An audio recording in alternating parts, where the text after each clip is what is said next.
You are about to enter the Red and Rev Sports Show experience.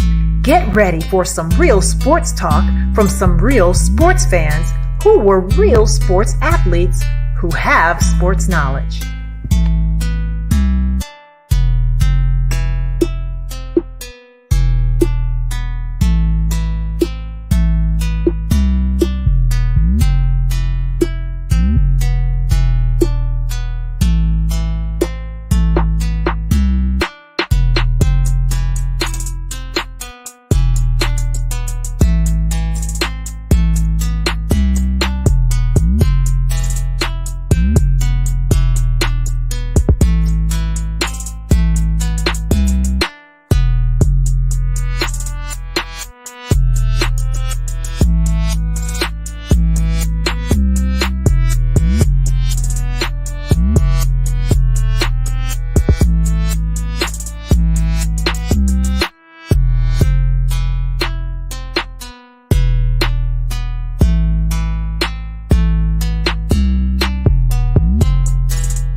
Y'all? Okay, now I'm ready. What's up? What's up, y'all? We back at it again. Another Saturday morning. I'm a little ecstatic today because it is our annual NFL preview. That's right, y'all. College football came back last week. NFL coming back this week. Had a great Labor Day. I hope you did. But now the action is time to get focused. Time to get your mind right.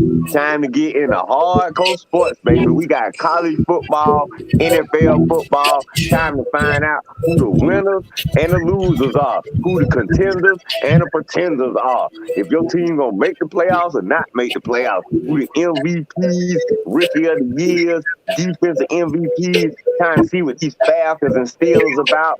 Maybe even find out what the Chiefs about. We're gonna talk about everything NFL and some things college. Like I say, football is back in full effect. And Red Rev Coach and our special guest, Rev Night Nation, everybody is ready to talk about it completely. So let's not waste any more time. Let's get started because I'm ready to talk about some football, baby. Let's go. What's going on, everybody? Welcome to another episode of the Red Rev Sports Show. Three of us are coming to you live from the ATL Shorty.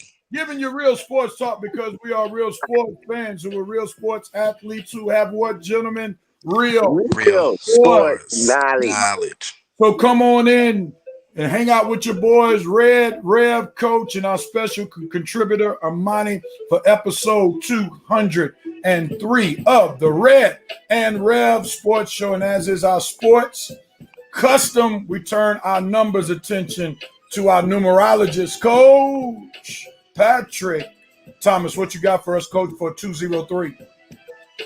Well, good morning, everybody. In honor of the NFL season start, I'm going to take you not too far back, but a little ways back to a man who was one of the baddest dudes on one of the baddest defenses of all time.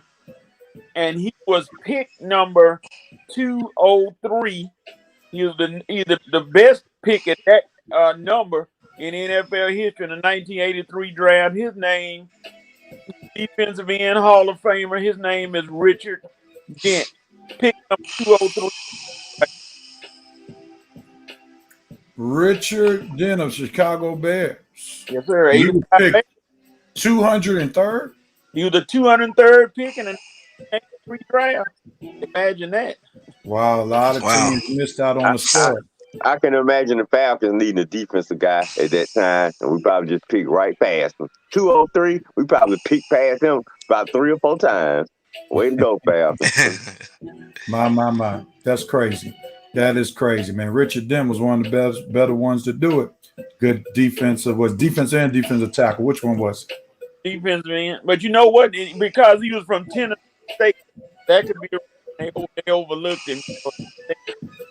Oh, you went to Tennessee State? Yes, sir. HBCU. HBCU? That's what I'm talking about, Richard. Yeah, probably, yeah. Because what round did Greg Lloyd get drafted in, Coach? Oh, I think it's like the 4th or 5th round. Yeah. Exactly. He went to Fort Valley. Both of those guys, they go to like Georgia or somewhere like that. Yeah, no way they taking less than 3rd. No way they taking less than 2nd round. Those two guys, too talented. All right. Oh, go ahead. Let's get ready to get started. Looks like Armani went to the same microphone school of Shelby today. Got this big microphone. Hey, I'm in an alternate location today, so I see, man. It sounds like you got your CB ready. Tell the truckers be safe ahead. Look like he went to the film school of Martin Scorsese with all these shadows in the background. What are you looking like, Jack Nicholson in The Departed in the first 5 minutes? When you gonna come into the light, brother? Sorry about that. Yeah, I'm in an alternate location today, fellas. No problem, man. Just glad to have you. Glad to have you. And next week we hope to have you on time. All right. Yeah. I know. I'm sorry, man. Next week we hope Ernest Dickerson is your cinematographer next week. Okay. All right, let's do this real quickly, man. We got to welcome the Red Night Nation. The Red and Rev Sports Show wouldn't be as good as it is if it were for Red Night Nation. So let's see what Red Knights have chimed in. What's up, Chris Trailer? This better than Saturday morning cartoons or wrestling when I was a kid. That's some serious love, Chris. Appreciate you, bro. Hey, Super Friends, baby. I don't know. Had to get super. I remember that one, Coach. One of my favorites. Joe Black, what's going on? The VP showing Red some love with this intro. Shelby, can you just wait just a second? We know you're getting your hair done, but we'll pull you up in just a second with your dope nope and coat. Vincent Woodruff saying 95 Richard Dent was a beast that he was. What's up, Brother Rosser? Thanks for tuning in. Good morning, Sister Harris. Yes, it is a solemn day of remembrance. We'll pause to remember it. 9/11 some point during the show. Vincent Woodruff, I would love to order a number 3 combo, the onions, extra mustard, sweet tea, and no ice. And Shelby says, I see that. Is the ice cream machine working, Armani? No, the ice cream machine is not working. not if you're in a black neighborhood, it ain't. Exactly. All right, and the VP, since the president is not here, he's stepping up his Revanite leadership game, slamming down the gavel, letting everybody know that the show is in session. Dante Armstrong, what up with you? And Vincent Woodruff, Joe Black. He said, Vincent said, Joe Black, I'm still working on you. How you doing, Miss Williams? Lord have mercy, man. Hello, Miss Williams. And the president has chimed in once the gavel. Sorry for the late chicken. Attend the pre-meal. Oh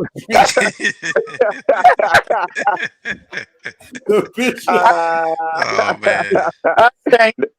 That was a good one. Oh man, that was worth your being late right there, Mr. President.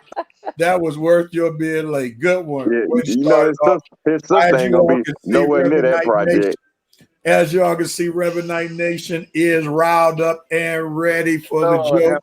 So that means, gentlemen, make sure that you're on your A game because the Revanites are ready to pounce on any grammatical errors or pronunciation mistakes. You already know that they're locked and loaded. And let us just say, what's up, Shelby?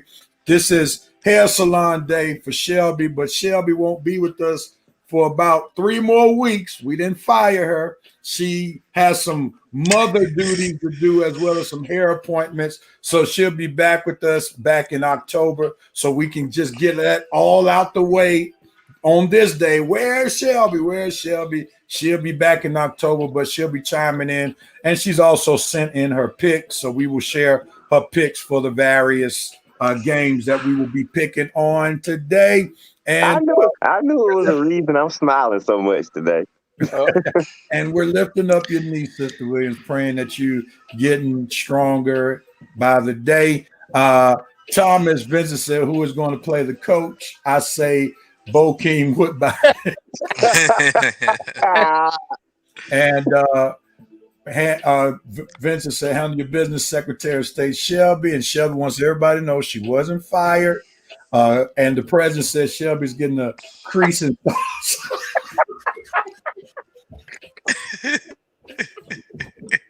Oh man! I hope we'll be on a milkshake by then. Oh boy, they firing. Oh, they locked and loaded, man. They firing on all cylinders today. Oh man! Get that crease straight, Shelby. All right, let's jump into it, gentlemen. Let's jump into it. We know how we do it. We're back in regular Red Rev Sports Show mode. We know that we took a hiatus and then we came back with something different, but the show definitely must go on, and we're going to get ready to start it off before I get in trouble with dope, nope, and cope. And Coach will let you start it off on this week. What are you doping on, sir? I'm doping on Katie McNally and Coco Gauff, personal friend, who advanced to their first Grand Slam women's double title today at the US Open. So she's on the cusp of getting her first Grand Slam title in women's double. So that's dope for Coco Gauff and Katie McNally. Oh, yeah. All right, Redrick, what are you doping on, sir? I'm doping on the Braves infield. They set a record this week to have all four infielders hit 25 or more home runs. And I want to give an extra dope that all 4 of these guys, I'll call out their names, Austin Riley, Dansby Swanson, Ozzie Albies, and Freddie Freeman, were all homegrown players. And I think we drafted every one of them except for Dansby Swanson, who we picked up in a trade, but we brought him back home to Atlanta, which is where he's from. So all 4 guys are either drafted from Atlanta or born in Atlanta. Dope. All the Braves infielders. Keep it up, baby. Excellent. Absolutely excellent. All right, and Armani, we can hear every one of your emotions on that sensitive microphone right there. Oh, I'm sorry. All that signing. I thought you visiting somebody in the hospital doing a sick and shut visit, man. Goodness gracious, man! I was like, come on, man, don't be on the show when you got somebody next to you who's on the ventilator. Nah, this is me. All right, man. All right, we're gonna hit a shock soon. What are you doping on, man? Hey, I'm doping on that Georgia D-line, man. They took care of business last week. That was impressive. Yeah. That Georgia D-line is going to, take them to places that they never been before. So, hey, dope to that Georgia D-line, man. They're doing great. Yeah, tell Alabama to watch out. Yeah. And I am doping on the Atlanta Braves being the chump killers that they are, beating down the Washington Nationals and the Miami Marlins, doing what you're doing to get first place in the NL East. Go ahead on, Braves. Keep on being chump killers. Ooh, yeah. All right. Red, what are you noping on, man? That was such a hating comment, real. I don't know if you're a Braves fan or a Braves hater sometimes. All right. I'm noping on this little rumor going around that Mac Jones was teaching Cam Newton the playbook.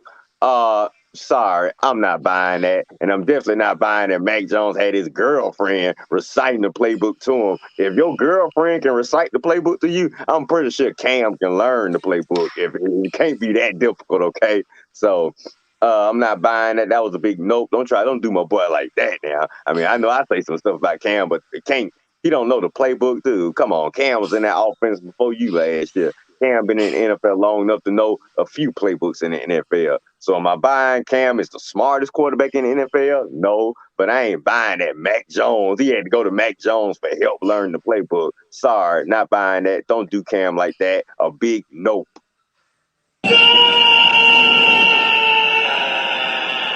All right, Armani, what are you noping on? Man, I'm noping on the Dallas Cowboys supporters. All the analysts that come out and said yesterday on their shows, that was a moral victory for the Dallas Cowboys. They look great. Look, like Chase Sharp said, it's a win column and it's a loss column, and they failed to get the loss. There ain't no moral victories in the NFL. So I'm noping on all the analysts that saying that it was a moral victory for the Dallas Cowboys. Not at all. No! Thanks, Armani. Thanks. Somebody need to hear that. All righty, Armani is noping on them, and I am noping on Georgia Tech's brother Collins, who's the head coach, representing the area code 404. You can't be representing the area code 404 losing to Northern Illinois. I'm sorry, bro. This year 3, that loss would have been okay in year 1. But in year 3, that's not an acceptable loss. We'll talk about the future. Oh, man. Next, at some point during the course of the show. So that was an epic fail. He'll be out of there soon. Yeah, year 3, he got some of his players on the team now.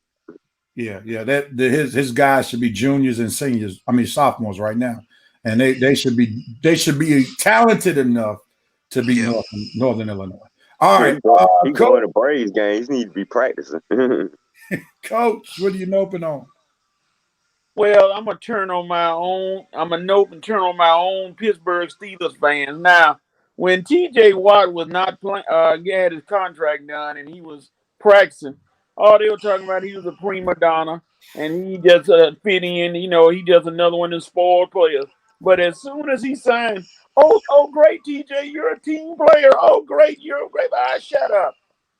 I don't want to hear you with him or against. Don't flip flop in the middle because the man signed. All of a sudden, now everybody loves him. And that was kind of shady. But that's my note moment. You have got to be kidding. All righty. And to round it out, Armani, start with our cope session. What are you coping on? I mean, my cope is not really a sports cope. You know, I'm coping on all my guys that's coming home from Afghanistan. You know, so I cope on that, and of course coping on everybody that we lost in both towers of 9/11. So you know, that's why I do what I do. You know, It's coming. Yeah. Since you're in the service, we're gonna allow that one to go. All right. So that's what happens when you don't come to the pregame meeting. Sorry, man. Saturdays are rough. Saturday mornings, man. They rough. They've been rough past couple of weeks. Oh boy. Yeah, we're gonna have to pray for that roughness, man. All right. We're gonna let that one pass since you're a serviceman, and we can understand the significance of today as well as Afghanistan. So I'm gonna give you a pass. I'm gonna give you a pass on that one. Matter of fact, what am I coping on? Since we're not dealing sports copes, I'm coping on Armani's microphone that looks like it's gonna slap each and one of us in the face. It's so long. I feel like every time I put them on, we get smacked in the face. So that's what I'm coping on this week, since we're doing non-related sports cope this week. So that's what I'm coping on. Oh man. I think I'll save my non-related for another day. All right, Coach. What are you coping on, Coach? You can bring it back to sports, man. I just got a jab of mine for being a little late. That's all. Go ahead. You're gonna be stunned when I say this one, Rev. But I'm getting the coat moment to the Baltimore Ravens, who seem to have the MASH unit working over there for running back. And they can't find a good running back, but yet they reached back into the 2000s, early 2000s, and got DeAndre. When I got Freeman, Le'Veon Bell, and Latavius Murray to run for them. Lamar Jackson, learn how to throw, baby, because you're going to have to cope with those backs. I'm sorry. All right. And Red, round out the coat. What you got, man?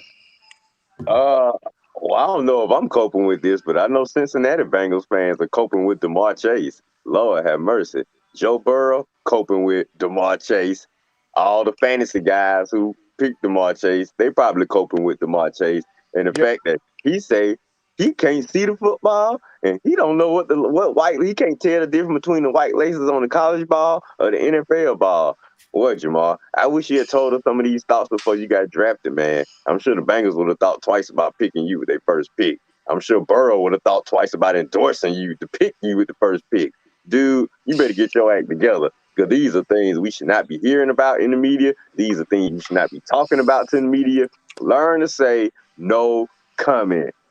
Thank you. All right. Red has spoken. And yeah, there got to be some concerns, as Coach would say. We got some concerns in Cincinnati dealing with Jamar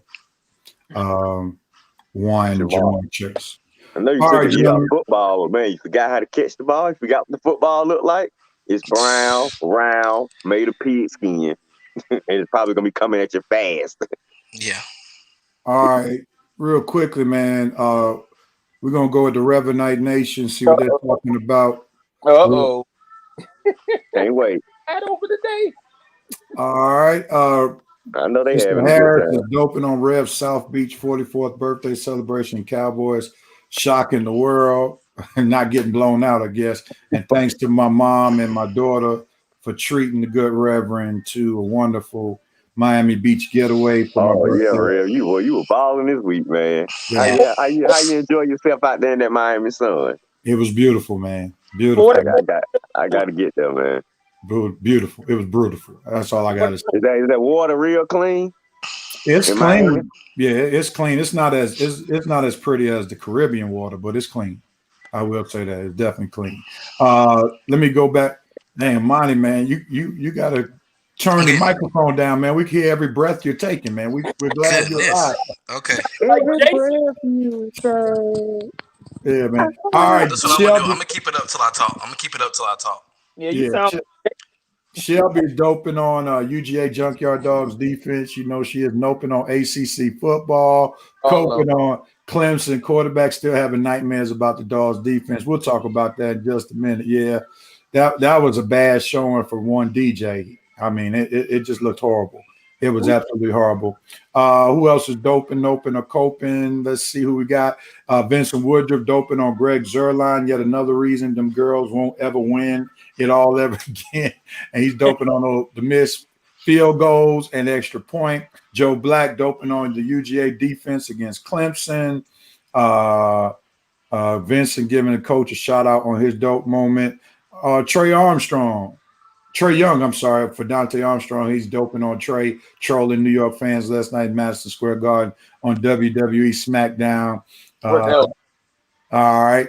Armani has military-grade equipment. Joe Black noping on the UGA offense. Yeah. Vincent said Armani must be listed for a Soviet sub.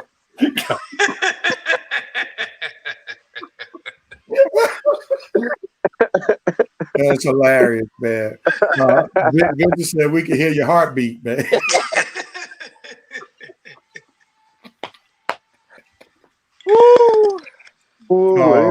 is gonna be a good one, man. I can already feel it. The president Thomas is doping on Ren Heffley, a Presbyterian, through 10 TDs against the Presbyterian is the Blue Hose, man. That's their nicknames. But yeah, that's actually impressive. But the nickname, the name is terrible. The Blue Hose, the Presbyterian Blue Hose. I don't know who came up with that, man. They obviously missed chapel that week at Presbyterian. Whoever came up with that nickname is terrible. Joe Black coping on having to deal with these cheeseheads and ain'ts taking over Jacksonville. Yep. They down there. Ms. Williams wanted Shelby know she misses Shelby. You have the right to take care of yourself and family. See you in October. Vincent said, Red being messy. We love it. I'll pass her messy. He's stupid, man. Mac Jones need to work on those 3 HR apps. Yep. Yeah, saying Mac Jones was teaching Newton playbook is completely disrespectful. Shelby letting everybody know she's taking her daughter to Tennessee State for her junior year, and we wish them well. Vincent Woodruff Press, they are the Blue Hose. He threw those 10 against St. Andrews. Yeah, thanks for helping the press out, Vincent. Joe Black said, this is a sports show. Why are we talking about tech? Oh, shots fired at Kelly right there. Where is Kelly? Kelly, no, she not around to hear that. Coastal Carolina making some noise. Real quickly, Vincent Woodruff, no Clint Portis, Tamarick Vanover, and Robert McCoon defrauding Gene Upshaw, NFL player, health account player. Yeah, I talked about that. Yeah, that's terrible. That was actually terrible. Shelby, how much trouble is Clint gonna get in, man? Georgia Tech needs to change the area code to the new 470. Just horrible. Kelly, you didn't hear that one either, did you? Yes, you did. They are definitely funny. Not as Shelby said it, Coach. You know, she go deaf when Shelby get on her team. Hey, there she go. There she go. What's going on, Kelly? And also remembering the Lost Souls 20 years ago, wherever you are when it went down. We'll come to that in just a moment. Guys, be patient. We know what today is. Yeah. Thomas said Armani sound like he's calling out Greg. Oh man, like he the dude in Breaking Bad. Remember the dude that caused the plane crash? Man, I'm getting smoked today, man. Yeah, it got some more. Armani, the gift that keeps on giving, Holy Ghost in his way to show. Wait till you gotta call the dude one coming. Oh man. Armani acting like he's calling out his team on Call of Duty. It's right. That one was the killer right there. Don't worry, Armani. You know. Get to the chopper! Oh man. Don't worry, you know I'm gonna have my days when they get me, so I'm enjoying this. Dope to Armani's microphone sensitivity. Oh boy. Hopefully Freeman won't have to block for Lamar. Oh Thanks my for God. the birthday love, Vincent. Appreciate you, man. Lance Bilbrew, doping on Trey Young playing the heel role again, Madison Square Garden. Can we talk about the trap later? We're on the show. Red, he went to LSU. Look at his coach. Obviously, communication ain't his strong suit. Wait, what? Talking Missed about it. Chase, I Man, think. I'm trying to leave the house and listen at the same time. I did. Tech lost to NIU, shaking my head. Yeah, All you right. did. Yeah, they did. All right, real quickly, man. Since there were several references, and I'm doing this also for my own purposes because I've been out of town and I didn't get a chance to refresh my internet. But I want y'all to just real quickly, for the next few moments, Armani alluded to it. Let's remember 9/11 real quickly. I'm gonna log off to log back on, and you all feel free to. I know Red, you wanted to talk about this and just kind of make reference of it, and we'll just call it remembering 9/11. Red, you could start, then Coach chime in, and Armani, if you have any additional comments to what you said, and then hopefully I'll be back up with a better connection, and I'll come back in to end it out. So Red, go with it. Okay. Well, like I say, tragic moment in our nation. 20 years ago. We all know about the situation. When we lost a lot of tragic lives were lost in New York City, uh, near the Pentagon, and throughout the nation. It was just a sad time, and I just want to say respect and love to all the families that were affected in this tragic time, and much respect and love to all our soldiers, our fallen soldiers, our soldiers who are still with us, our soldiers who went into battle. Even we all know the circumstances dealing with our president, all the circumstances. I'm not going to bring all that up, but the circumstances regarding the battle, we still had to go into battle. So all the people who were responsible for protecting this country, our money, our fellow soldiers in the Marines, the Army, the Navy, the Coast Guard, all our CII guys getting all the intel for us. I want to say much love and respect. Thank you guys. Thank you for your service. Thank you for keeping us safe. And once again, condolences, heartfelt condolences to the families who were affected in this tragedy. And we're just going to continue to move on and keep trying to make our nation as strong as it can be. Rest in peace. All right.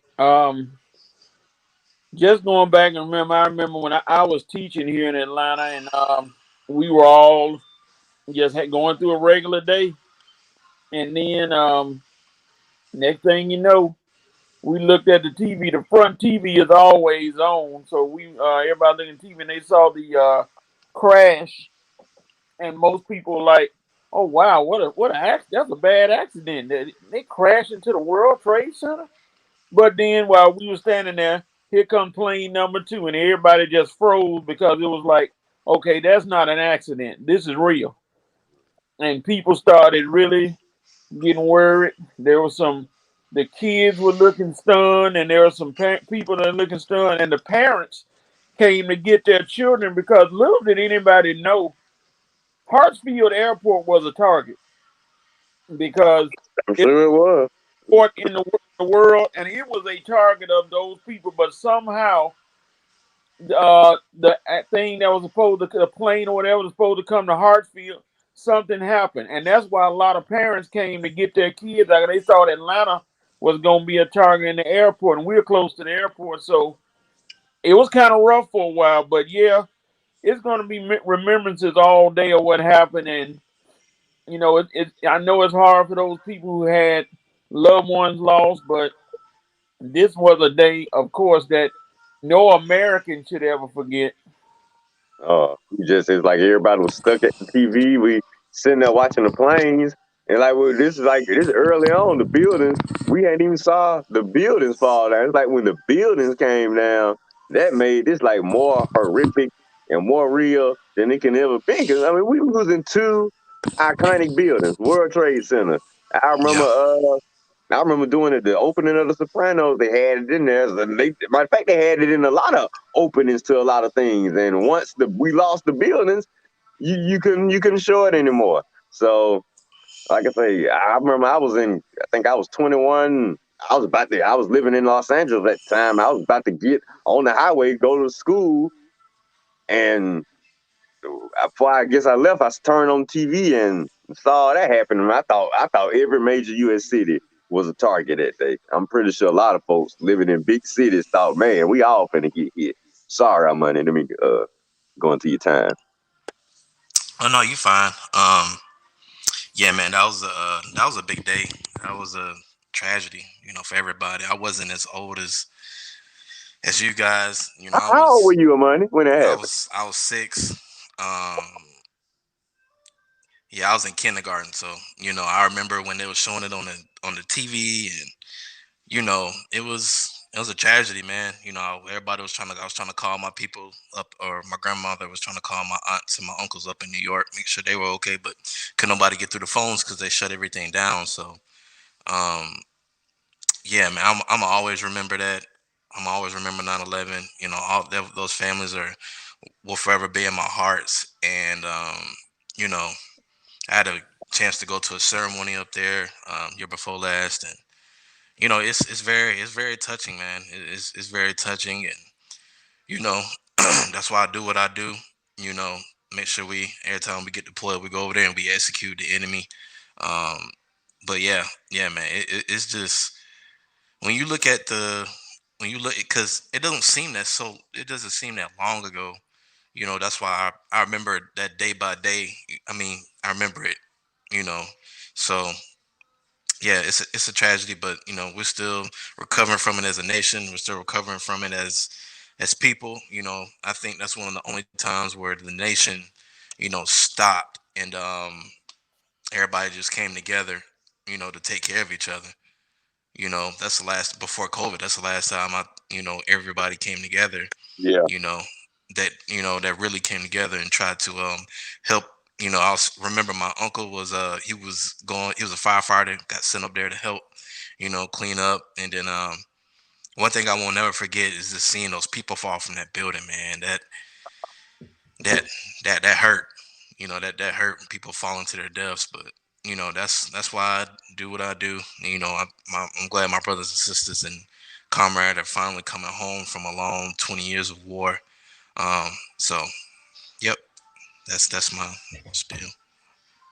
I appreciate you all sharing. I caught some of what you all had shared. I remember when 9/11 went down, I was a PE teacher at a local elementary school in Atlanta Public School, Minnie Howe, and I just couldn't believe as I was going through the media center where one of the computers was actually showing an airplane going right through one of the twin towers, and just to hear the panic and shock, and then seeing that second one going through that building again, and people just being very tense.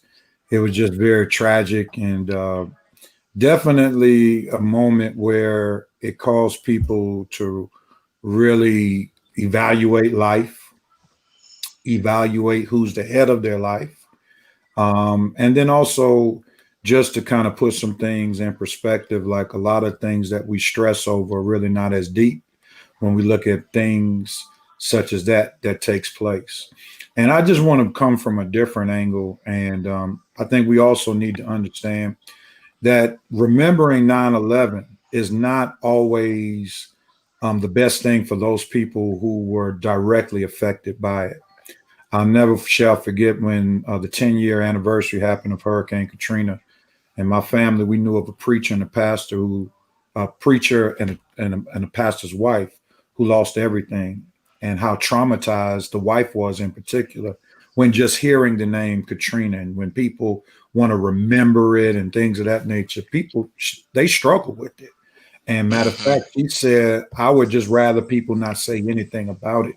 So after having that experience, I'm kind of torn as we want to remember those lives that are lost. But then also for some other people, those are wounds that are opened back up when we start talking about the effect that took place on 9/11. So this is why you may not really see me rush to talk about certain instances like this, because I also look at the other side where there are some people who lived it, who don't Mhm. want to relive it, because it was very traumatizing. And I know actually a cousin of mine was walking her daughter, then adolescent daughter, to school, and she got hit by some of the rubble that took place due to one of the Twin Tower buildings falling. So I'm thankful that she's alive. My little cousin, her daughter's still alive as well. And, I just pray for those persons that have lost loved ones because of 9/11, and then also those who are still dealing with it mentally and emotionally, who may have been traumatized because of 9/11. I pray for them as well. Red, you have any other comments that you want to say as we wrap this up? Me? Yeah. I think I pretty much covered it all. I mean, like I said, like everybody just says, like I said, it was a dark day in our nation. I mean, and I'll piggyback on what you say. I do understand what you said when you say the ones who were directly involved, it's probably tough for them thinking about it. It's kind of like if we were talking about the anniversary of someone's death or something, and somebody that's probably directly involved in the death probably wouldn't look at it, like the anniversary. Like say we talk about the anniversary of King's death or, of a famous figure death. And somebody probably directly involved probably wouldn't want to discuss it or think about it like we're remembering it. So I definitely understand it from that point of view. And definitely prayers going out to your cousin. I'm glad she survived, and the preacher. I hope they're dealing with it in the most positive way possible. But like I say, it was just a dark day in our nation, and it led to a lot of lives lost. But it led, like I say, it led to us coming together as a nation, like Armani said, coming together for the first time probably since COVID. Well, not the first time, probably the biggest time since the COVID pandemic hit, and let a lot of open a lot of wounds and probably open a lot of hearts as to a lot of things that folks are dealing with around that time. Coach, jump in. I know I saw your Baptist finger up. I mean, I wouldn't mind, and I know a lot of people wouldn't mind if we could go back to that time, not just for what happened, but never in the history of the United States was the country more unified than that. And now you look at how divided we are. Oh my God! Yeah. Go back to that time when everybody came together, white, black, whatever, Republican, Democrat, everybody was together, and just get back to that. But in these times, it's going to take a lot. But those were a good time where the country came together and said, "We are the United States, and you're not going to make us stop our way." Well, that's what happened when you got a president like Trump for 4 years.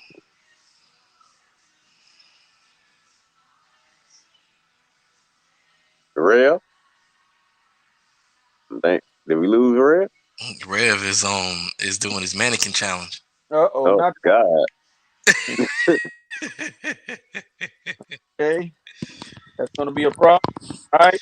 Well, y'all know we need to move on because Let's do it's it. 7:41, so it's getting close time to do for college Yeah. football. We forgot we was a sports show. We getting all somber over here. I'm We about to got start crying. we got to get our picks in. I know Rev has the records from last week, and if I can recall, I think everybody went undefeated except for Red, who missed the Indiana Iowa game. Went to Indiana, and they kind That's only because I had to choose first. If you had went first, I would have learned that the quarterback was out, and I probably would have picked who was that I ran with last week? Indiana. Indiana. Oh my God! Why Indiana. I never Oh picked that man. sorry school again. of Indiana, you better enjoy I, it. That's the last time I'm picking you.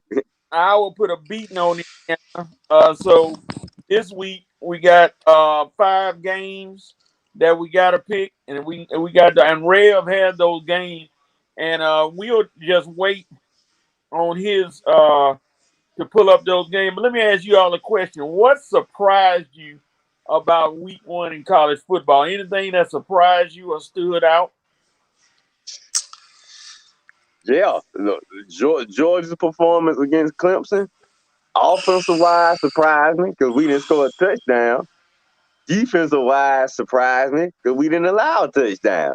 So, man, if we're gonna be this dominant on defense this year, I am extremely looking forward to it. I'm not looking forward to us being no touchdown or kind of anemic on offense, but Yeah. that defense, man, it's getting to the point. I can't wait to see. I can't wait to see what we're gonna do against UAB. How we shut them clowns down today. I wanna put some fear to some of these teams. But I definitely was very pleasantly surprised by USC. And when UNC, North Carolina, got blew out by somebody, that was kind of surprised, being number 10 team in the country. But I'll let somebody else talk for a minute. Armani, go ahead. What it stood out to you last week? Well, I'm gonna go with the Georgia Clemson game. First of all, I was surprised that Clemson, as dominant as they've been, now they look kind of worldly now. So Georgia brought them back down to reality, for a little bit, and on the Georgia side, I can't believe the offense looked that lackluster. It just seemed like I know they kept running that run pass option play. They ran that like 12 times. I know I, you kept talking about it. I said, how many times y'all gonna run this play? Then the screen, they ran the screen pass like 20 times. So I don't. If Georgia's gonna have a chance, man, their defense is phenomenal, but they're gonna have to put some points on the board. So with that being said, man, the offensive coordinator gonna have to open up that playbook. Playbook is gonna have to become, open up a lot. So, with that being said, yeah, that's the only big takeaways I took away from college football. Everybody else looked normal. Alabama looked normal. Miami looked normal. Georgia Tech looked normal. Miami looked normal. Georgia Tech looked normal. You're Yeah. right. So that's what we're used to. Honestly, I'm starting to feel bad for Georgia Tech, but that coach down there, he's not gonna last. I give him another year, man, and they start losing again next year. He's gonna be out of there. So, Georgia Tech, y'all I gonna didn't be looking think he for a was head here for. coach. I didn't think he was here for 3 years. I thought it was maybe year 2, 3 years. Yeah, buddy, you can't be losing no Northern Illinois at home, and you chose them to come there. That was kind of like a gimme. That was supposed to be like Yeah. a must. Oh, he lost Rev again. What? But okay, you look, and then on top of Indiana, and I see the nation is saying it. How in the world do you make a uniform and it's misspelled? How do you not spell Indiana? What I mean, is the person responsible for putting Indonesia? That's what they had on there, Indonesia on somebody's jersey. And I'm like, you can't spell Indiana. There needs to be you need Grammarly or something to help you out, because that was that you can't stand Yeah. it. That uniform. I didn't even notice that they misspelled on all the jerseys. No, just one, but it just happened to be the one that they showed on TV. Oh, Right by the coach, and it was like, oh my gosh, Indonesia, India, whatever they said. But I hope it's correct. Indonesia. Now you got Yeah. it smelling like Indonesia. I don't know, something happened, but yeah, you look at all the top teams last week showed up except for Clemson, who got beat. But you look at the Alabamas, the Georgias, and we're gonna Rev is not bad. Let's go to the first game that we pick, and we'll get his picks later. Okay. Oregon, No, he back. is he He back said, now? Coach, you ain't gonna do him like that. I'm back. Vincent said Armani's military equipment is jamming Rev's frequency. Real, Coach, so, better man. shut you out the picks, man. We're gonna have to ban Armani's headset, man, because I ain't never had that many problems staying online, man. Is that what it is? Armani headset.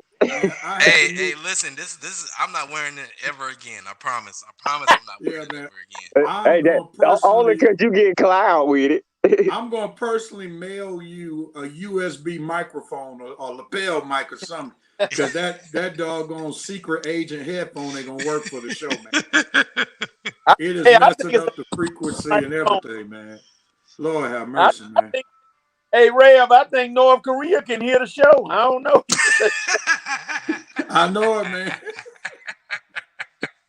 I'm gonna be afraid to fly next time, man, because they're gonna remember Armani's equipment. And shoot, I'm gonna have to go and get a check and everything, because they may think we're spies or something, man. That doggone headset. Head right there. All right, man. Well, we got to do this real quickly, man, because the time is running. I want to apologize to everybody because of the doggone internet issues that I've been having. But let's move forward real quickly because we need to pick these games. The 12 o'clock hour is vastly approaching, and we'll get back to week one. And big ups once again to Georgia's defense. They definitely played lights out football, and we hope that There you go. we hope that Georgia's offense will pick it up. Let me ask you this real quickly because we got about 10 minutes. There's one game that starts at 12 in particular. Real quickly, we talked about Heisman hopefuls last week. Last week, and I guess Red wanted to and feel what it's like to be removed, so I'll remove him until he comes back. Real quickly, so we talked about Heisman hopefuls. Is JT Daniels through? Is DJ through from Clemson? Are they done? Stick a fork in them? No.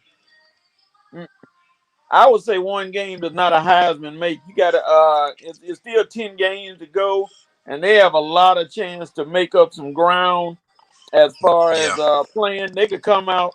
DJ Uungale could come out and throw 20 for 25 for 400 yards in the next game because Clemson has that schedule to keep him in the Heisman Trophy race. So hey, JT Daniels, if he doesn't play, he may be removed because what they say the best ability is availability and reliability on you. If you're not there, no Heisman for you. So we'll see. Now let me pick it back up. Now, Armani, let me just say this: do you agree with Coach? Yeah, I mean, I agree with Coach. It's just, man, I don't think. Yeah, I agree. I don't think one performance defines somebody's overall success.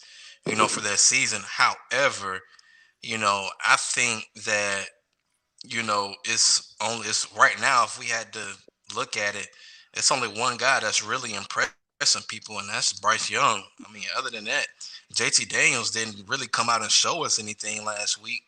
Well, maybe because the play calling was so vanilla, and then the Clemson quarterback definitely didn't impress last week. He can't perform. It seems like he can't perform under pressure. And then of course the Miami quarterback, I thought that he was gonna make some noise, at least give us something, but yeah, I'm not gonna say that those guys are just completely knocked off, but yeah, it's right now. It just seems like Bryce Young is just running. Is going to end up running away with it. All right, real. So Red, I asked a question while you tuned off to be chatting with somebody. No, I heard. I was just bringing my mom her breakfast. I heard though. Okay, all right, breakfast in bed. I got you. Good son, boy. Good son. All right. Should JT Daniels and DJ from Clemson be moved out of the Heisman hopeful talk? Definitely JT Daniels. I don't see Heisman from him at all. DJ, we saw a little Heisman potential from him last year when he stepped in, but I mean, going up against that UGA defense, you ain't gonna look like too much of Heisman. So we're gonna have to see how DJ looks throughout the rest of the season against every other team. If Georgia is the worst game he plays in college, he might be okay. JT, I'm sorry, but what happened? Oh, sorry. Okay, but JT, I'm sorry, but I don't think he's the UGA quarterback of the future. And like I say, I'm getting kind of peeved now because Kirby, dude, you can't keep drafting all these 4-star and 5-star position players. And when it comes to the most important position on the team, you drafting 2-star and 3-star players, the manager quarterback position. Dude, if you're trying to go all the way with this team we got to have a quarterback just as good and dominant as that defense. All right, and let me just chime in. DJ is done. His schedule does not permit himself to be back in the Heisman hopeful conversation because he looked like a complete dud against the best defense he's going to compete against all year long. So what if he puts up numbers against Wake Forest and North Carolina and Virginia Tech? He was supposed to show up and show out and go big time against UGA. That's what you're supposed to do. That's what Heismans do. You can't sit up there and beat up on Sisters of the Poor defense, and then everybody saw you against an elite defense, and you look like, a dud. So he's Yeah. done. Stick a Yeah. fork in him. JT Daniels may have more room because he's going to play maybe against Alabama in the SEC championship that may allow him to, get some more votes if he beats the rest of the game, rest of the year. But he's going to struggle to get back into that conversation. But like Red, I don't think he needs to be in the conversation anymore because, as I said on my Facebook post, he's a bit Jake Frommish to me. And that's not very exciting if you are a Georgia fan. Yeah. All right. And you see the comments. Neither quarterback will win the Heisman this year. That Clemson QB was a statue. He didn't even try to move around. He was, Dante, you're definitely right. And the bottom line is, after he got hit so many times, there were a couple of times where he wasn't even close to being hit, but he still heard footsteps because he had gotten hit so many times. He was so rattled, it was just messed up for him. All right. Let's go, man. Let's get ready to make some picks real quickly. Let's make some picks real quickly, and then we'll do our UGA report, USC report, and then Alabama report, and we'll go forth and go on. Let me get some good music real quickly. Shelby has shared our picks. I'm trying to get situated since Armani booted me off my laptop, so I got to learn how to do the show on my iPad real quickly so I won't keep on having technological issues. So y'all bear with me if I'm getting tongue-tied because I'm doing about 3 or 4 things at one time. But nevertheless, let me pull up Shelby's picks real quickly. But we're going to start with Oregon, Ohio State, the 12 o'clock game that's about to kick off in just a few moments. Coach, who you got, Coach? I saw one thing that I didn't need to see, and that was Kayvon Thibodeau in street clothes. And that was all I needed to see. Ohio State. Coach is going with Ohio State. Who you got, Red? Where they playing is at the Horseshoe. Yep. And who they playing? A West Coast Pac-12 team that's not even probably got some jet lag because they not used to being up this so early in the morning. Like Real said, it's 9 a.m. for Oregon. It's regular time for Ohio State. Ohio State finna beat these boys who probably gonna fall asleep on the field because it's nap time for them. Ohio State all the way. They ain't gonna look as bad as they did last week. I don't know what Shelby was thinking taking Oregon. Armani, who you got? Oh, man. Ohio State always plays down to their competition. But this isn't an unranked team, so I'm going Ohio State. We all know that they're known for losing to an unranked team, but this is a ranked team, so I don't think Ryan Day is gonna sleep on Oregon, man. I think he's gonna come out and punch him in the mouth, so I'm going Ohio State. All right. Armani has Ohio State, and the good Reverend is going with the rest of the group. I'm going with Ohio State as well. Shelby is rolling with Oregon. I think that's more for disdain for Ohio State rather than Oregon truly being the better team. But we'll see if she was right. And we'll go on to the next group and the next game. Let's see who we got. Iowa versus Ohio State. Iowa versus Iowa State. And we see Shelby has posted a pic. She is going with Iowa State. Red, it's on you, brother. Who you got, man? Iowa or Iowa State? This was a tough one right here. This was a tough one. Last night, I'm streaking my brain trying to decide who I want to go with because both defenses are just dominant right now. Our defense is dominant. Our State defense is dominant. But Iowa State has a new defensive coordinator that everybody around the country is just loving right now. The last name beginning with an H. Coach, you probably know who I'm talking about. Heacock or he something. Whatever. The guy who I'm talking about, Iowa State defensive coordinator. That guy right there. He's at home. I'm expecting him to make a difference on his defense because he's at home. He showed up last week against Indiana, and I expect him to show up this week against your in-state rival, Iowa. Come on, Iowa State. I failed you last week. I'm going with you this week. Don't let me down. Iowa State over the in-state rival, Iowa. I hope I don't regret that. Armani, who you got? Ah, man. Well, It's tough, I know. man. I know Iowa's the more higher ranked team. Evaluating both teams from last week, I'm gonna go with Iowa, man, because I think Iowa State.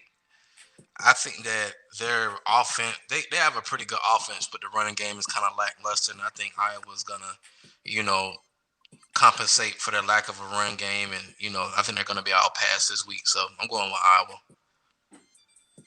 I am joining Armani. We're going with Iowa State. I'm going with Iowa over Iowa State. I was not impressed by the highlights and the box score that I saw when it came to Iowa State. They barely beat their opponent last week, and Iowa took care of business in Indiana. Iowa has been beating Iowa State for the past 5 years, and I think they're going to join them again by beating them, or not join them, but beat them again for the 6th year in a row. Give me Iowa over Iowa State. I'm rolling with my boy Armani. Coach, who you got, sir?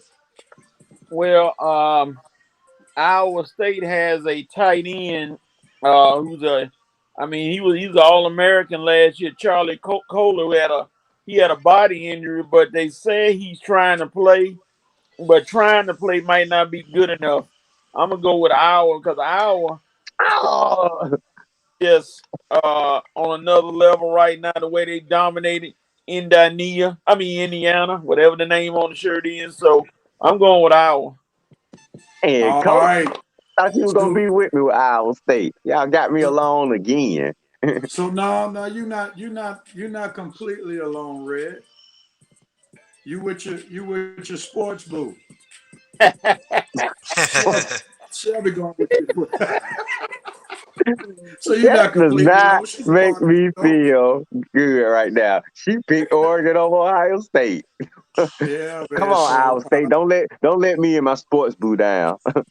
and just to let everybody know, I normally show a clip of or an image. Red is in second place by himself, and everybody else is in first place. Red lost the Indiana-Iowa game, and everybody else got all the games correctly. So Red is in second place by himself, and he and Shelby are looking forward to holding down the rear next week this time with their picks this week. So we'll see.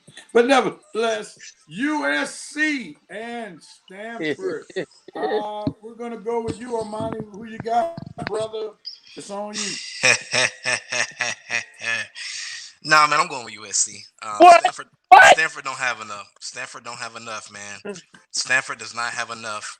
USC all day, man. Because Stanford. If you look at their body of work, man, their whole purpose is to run guy. They want to run the football, and then of course I'm not saying that it can't be done. However, I just think USC is more dominant right now, so I'm going with USC. All right. And I'm rolling with Armani once again. I'm going with USC again. Not impressed by Stanford losing their game last week, even though USC did not really just, play a great game last week. They survived, and I'm going to go with USC this week again. Now, when UCLA comes, we'll see. Can't wait. Coach, who you got? Cannot wait. Well, Stanford is concerned because just like you said, after that loss to Kansas State last week, they switching gears and going to the sophomore. What's his name? McKee, I believe. So, and they only got like 255 yards of total offense. They're not going to be ready for USC tonight, 10:30 on Fox. USC. Redrick, who you got? Thanks for the plug, Coach. I'm sure we'll be watching. I will. Well, we'll be watching the first half when USC, when Stanford has a chance, but after halftime, USC just gonna blow the doors off of them. David Shaw, I didn't think you was still coaching over there, but man, about time for you to go to another winning organization, man, because Stanford just ain't it no more. Y'all ain't getting the players. Your scheme is out of whack. Yeah, it's not gonna be pretty. USC. All right, and I think this one is unanimous. I think even the Red Sports Booth, Shelby, she chose Yes. USC in this one Yeah. as well. And when she saw that she and Red were on, when they were equally football pick yoked, she said this: "I just threw up in my mouth." No, and then Oh man. Thomas, the president, said this about Red being in last place. Basically, Red and Shakari right now, first in the race. Oh man. I gotta get compared to Uh, Chicago. Hey man, oh man, he's quick. All right, next game, Texas and Arkansas. I believe it is now on me, and let's see, it got to be on me, so get it on me. I don't really care who wins this game, to be honest, but since we have to pick them, normally we pick ranked opponents, and because the slate of games were not that many of ranked opponents playing each other, we had to pick this game. But I do believe that Steve Sarkisian has gotten a new life. He has a lot of talent in Texas. I think he's going to coach them up against Arkansas. Arkansas is still trying to find its identity. Their head coach is in their second year, so he's still trying to develop a system for Arkansas to be competitive. Steve Sarkisian, obviously, with Texas being ranked number 18, the second week in the year that they came back with some talent. So I'm going to go with the talent and Steve Sarkisian over the Arkansas Razorbacks. Coach, who you got, bro? this game is going to be who uses their weapons first and best.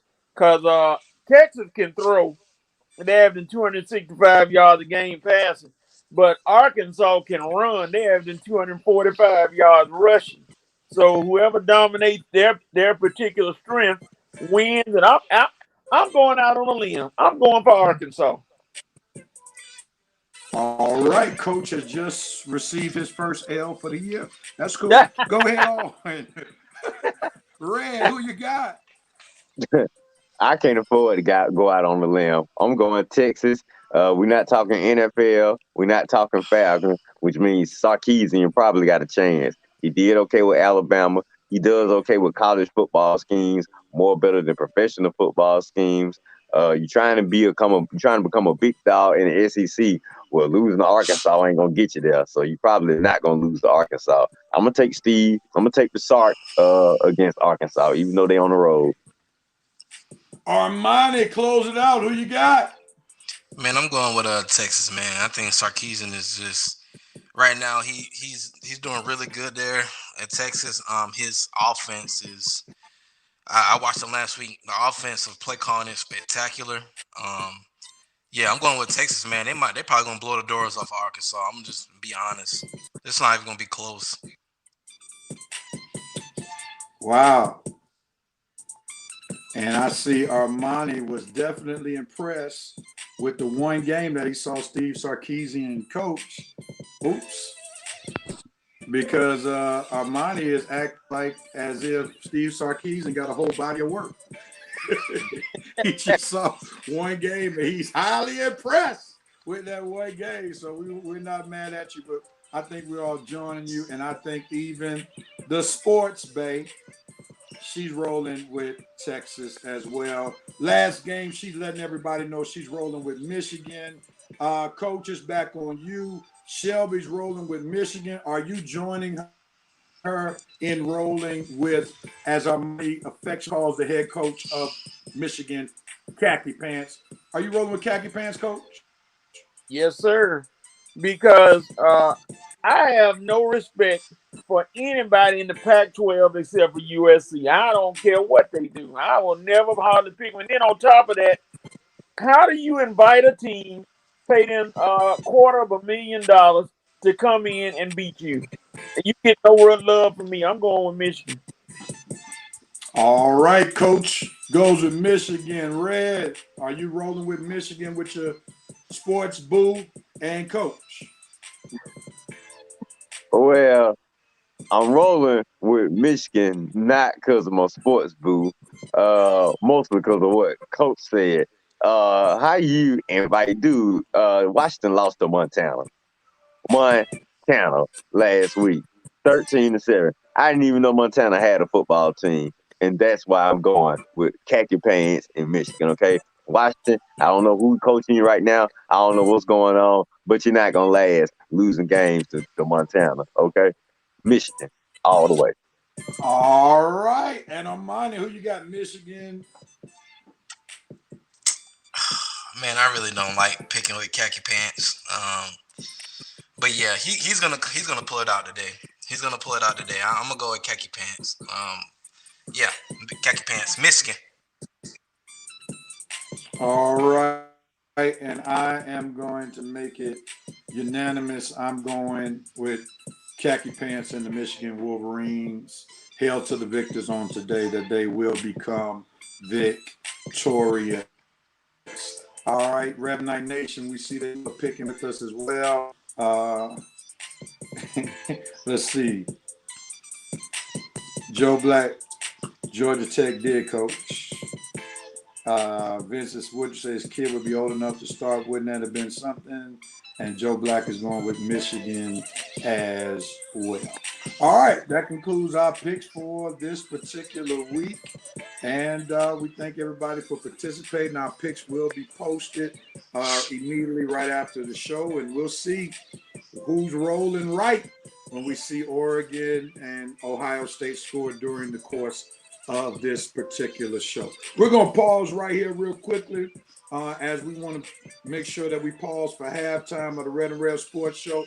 We got a lot of NFL talk coming your way, and let's get ready to rock and roll right after the halftime comes on. We'll jump right into some NFL football. Let's do it, gentlemen. Halftime of the Red Rev Sports Show. We'll be right back.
And we are back after halftime, and we look forward to sharing some more good sports talk with each and every one of you all on today. And let's see if we got any additional comments. Armani sounds like he's pretty good.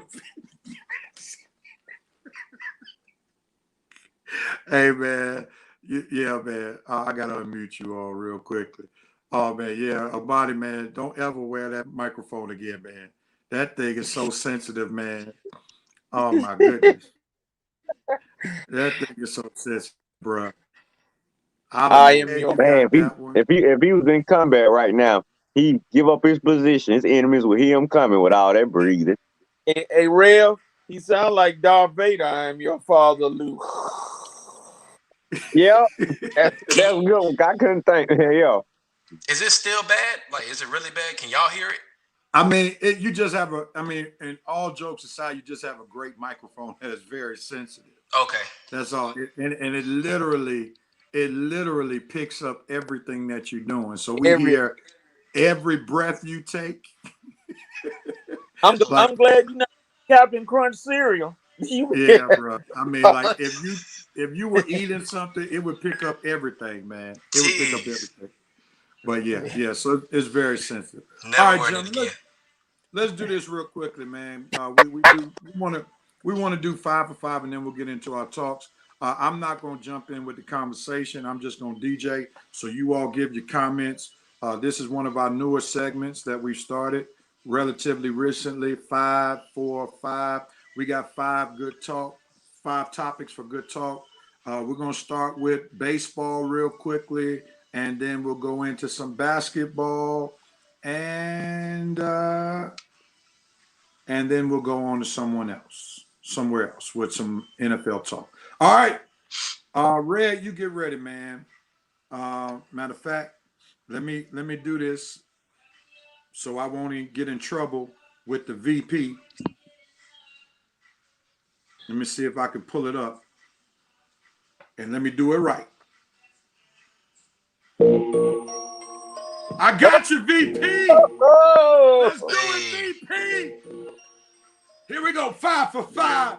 First topic on the docket, Trevor Bauer. Everybody got 1 minute, then we'll get comments from Rev Nation for 1 minute, and then we'll go to the next topic. Red, you are officially on the clock. What you got about Trevor Bauer? Go with it. I'm so glad this little phony extended suspension became a real one. I mean, that's pretty much what they were working their way to. This double standard that MLB seems to have for Euro baseball players and baseball players of color is becoming exposed more by the incident. But Trevor Bauer won't pitch again this season. Is glad the Braves, you escaped some. I'm glad you didn't sign this guy. He's right where he needs to belong. Out of baseball and out of our lives right now till we get to the bottom and find out just how disgusting he really is. Trevor Bauer, you're done, and I'm done talking about you. Coach, jump in. Trevor Bauer. Trevor Bauer, and I haven't seen anything where he's been convicted other than an idiot. That's about it. So, Trevor Bauer, the phrase that I can't stand, and it makes me sick to my stomach, but I'm gonna use it on y'all. Sorry for your lost. Not the lost, Coach. Not the lost talk. Yes. Armani, jump in there. Trevor Bauer. Man, Red really hit it all, man. I don't know much about this guy, but you know, he'll be better off somewhere else, man. I don't have much to say on him. It's just, like, really, come on, man. Why? You got all this going for you, and that just don't make no sense. I never get these athletes that do that, but it is what it is. All right. Armani said it is what it is. Let's see what Rev Night Nation got to say. Oops. My bad, Armani, man. I keep removing you, man. My bad. You're good. I understand. You're good. I'm still feeling some kind of way you keep coming late, being late to our meetings. That's all. I'm just messing with you. I'm just messing with you. All right, everybody loving the 5. I got 5 on it. All right. Everybody got 5 on it, but they ain't commenting about Trevor Bauer. Let's see. We got one. Lance says, Bauer almost makes me want to curse on here. Don't do it. Thank you, sir. Yes, sir, Rev. You're my guy. Great intro. God bless you, man. So everybody just 5. Y'all go ahead on. I'm going to pump it up. Since we got some more, go ahead and dance. Get your dance on. Go ahead. What you got for him, Coach? What you got for him, Red? Come on. What you got? Go with the Red. All eyes on you. Uh-oh. Coach, what you got for him, Coach?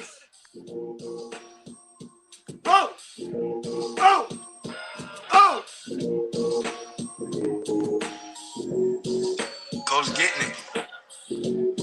Armani, what you got for him? Hey man, I'm just a head nodder, man. I'm just a head nodder. Oh man. I mean, you could at least given us a salute or something, man. I mean, God dog, man. I mean, this joker didn't give us nothing, man. Absolutely nothing. All right, let's go to some basketball. Hall of Fame inductees. Paul Pierce, Ben Wallace, Chris Bosh, Tony Kukoc, Chris Webber, just to name a few, will be inducted to the Hall on today. Coach, what you got on it about those NBA inductees? Go with it. Well, Paul Pierce is living proof that he ain't trying to weigh into. I won't say nothing else. Just his play on the court was fine. All those guys deserve to be in. It's a good class. Not the, of course, not the best class. It's a good class. And all those guys deserve to be there. And congratulations to them. Armani, jump in there. Basketball Hall of Fame inductees. What you got? I'm glad to see Paul Pierce get in, man. He's been one of my favorite players for a while, but I'm happy for him. All of those guys are well deserving of getting into the Hall of Fame. Hey, congrats. That's all you got? That's all I got. All righty then. Red, what you got? Hopefully you got more than what Armani just gave us. Go with it. Yeah, I got a little something. This is the B team getting into the all. I like all these players, well deserved. All of them pretty good players, but compared to the class that got in this year, Kobe, Duncan, and Garnett, I'm sorry. This is the B team, okay? And they are definitely falling for the banana in the tailpipe, okay? All right, let's see where they got it. Ben Wallace is one of Dante's favorite players of all time. Kelly says that's a good induction class. Chris Webber, well deserved. Alexis says great induction. Armani Newsom could have given us the running man. Couldn't give us the running man. All right, Vincent was impressed with Coach. Shelby said if only Red could find a beat, the hate is real. Red didn't call his dealers. Here we go. All right. Lance says great Hall of Fame class, even though it makes me feel old. The class is, oh man, Thomas Holcomb is not impressed. He said it's crickets. Wow. I'm with him. Stephen Johnson said, great show, guys. I'm a little old school, but that's a weak class. We will actually call any of these guys great years from now. So it sounds like, real quick, we got a little time. It sounds like you all are calling this class the Hall of Good and not the Hall of Great. Is that what we're saying? This is the B team. Yeah. Wow. A lot of these guys, my guys had to beat so they can get in the Hall. Yeah, that's why I didn't have much on the topic. I mean, it's okay. It's not extravagant. They deserve to be in there, but it's not like, nothing great. Chris Webber, so let me ask Kobe. Let me ask you this. Is it not that they weren't great? Is it just because of the class that they're coming behind when you had Garnett, when you had Kobe, when you had Tim Duncan? Is it kind of like more so not because they're not great, but it's just an anticlimactic class because of the class that just came through? Look at the guys you just named, real. A bunch of Robins. Yeah, exactly. That's what I was going to say. A bunch of guys you got Kobe, Duncan, and Garnett. Them other guys getting in, man, those are like the second tier guys. I mean, no way we take any of those guys over the guys that just got in. You got Pierce. Okay, Pierce was probably the best out the bunch. Chris Webber never won a ring, never got over that hump. Kobe destroyed him in 2003. You got Ben Wallace. He did okay, but he was never the number one guy on the team. He pretty much was the defensive presence and rolled Hamilton, Billups, and the rest of the guys to the championship. But Wallace was never the main guy. You got Bosh. We all know he wasn't the main guy. He was the number 3 guy when the Heatles got together. And the Toronto teams he was on, he never led them deep into any playoff runs. And who's the other guy? Ben Paul Wallace. Then Paul Pierce, Paul Pierce. Ben Wallace, Chris Webber, Tony Kukoc is going in this one. Tony Kukoc, like Tony I say, Kukoc. six man for the Bulls. Good player, but just like I say, not great. Good player, good role player, great at what he did, but he was a six man for the Bulls. Ain't gonna be that superstar to get him over the top. You still need Jordan, Pippen, and Rodman to carry them through the door. So a lot of these guys, they needed help to get them through the door. The guys we kind of got in last year, them guys were just beasts, dominant. The number one guy you put on your team, you're going to start your team with Duncan, Garnett, and Kobe. You building the team around them. These other guys, they just added pieces to the guys that got in last year. Hey, All Rev. right, let's jump back in. Go ahead real quickly. We've got 30 seconds. Go. Rev. Have you seen the Capital One commercial with Charles Barkley standing in line with the kids?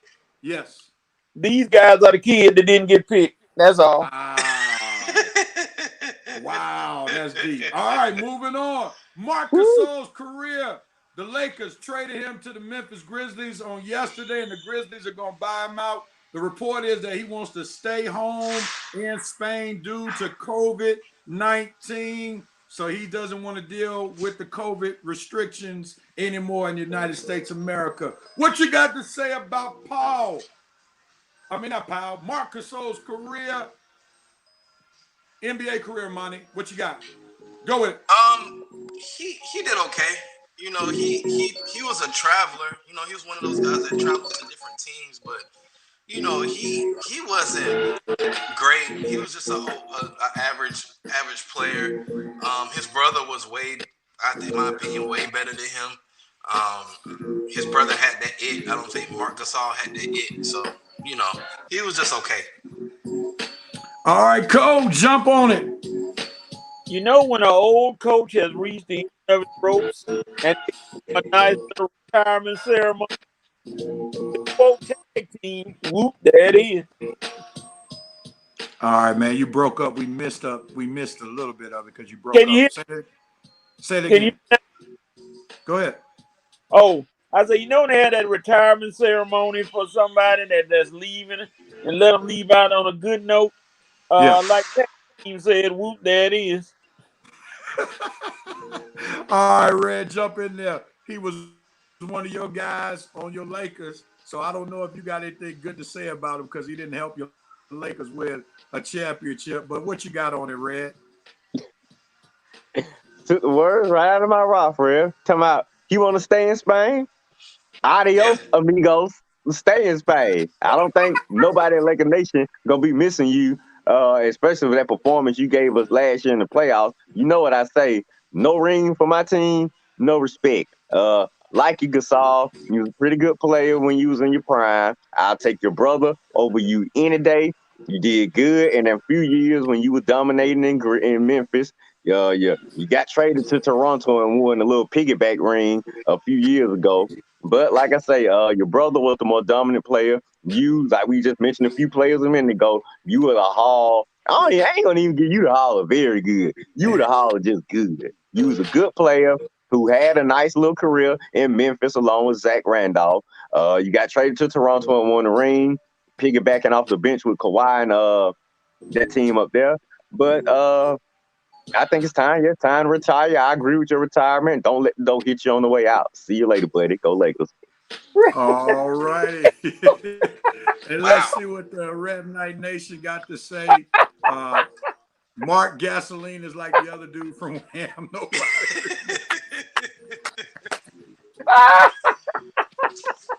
Oh, man, boy. Y'all got no love. Y'all got no love for the Spaniard. Hall of pickup basketball. Wow. Hey, man, everybody know the dude from Wham. Come on. Hey, man, Dante said, y'all better get off Ben Wallace, man. Oh, man. The great Deadlift Shrimp. Now, here's the thing, y'all. Guess what? Marcus is all going to be a Hall of Famer. He is. He is. Really? Be a Hall of Famer. Yeah. Here's the thing. Here's why. You got to remember. And I messed up the banner.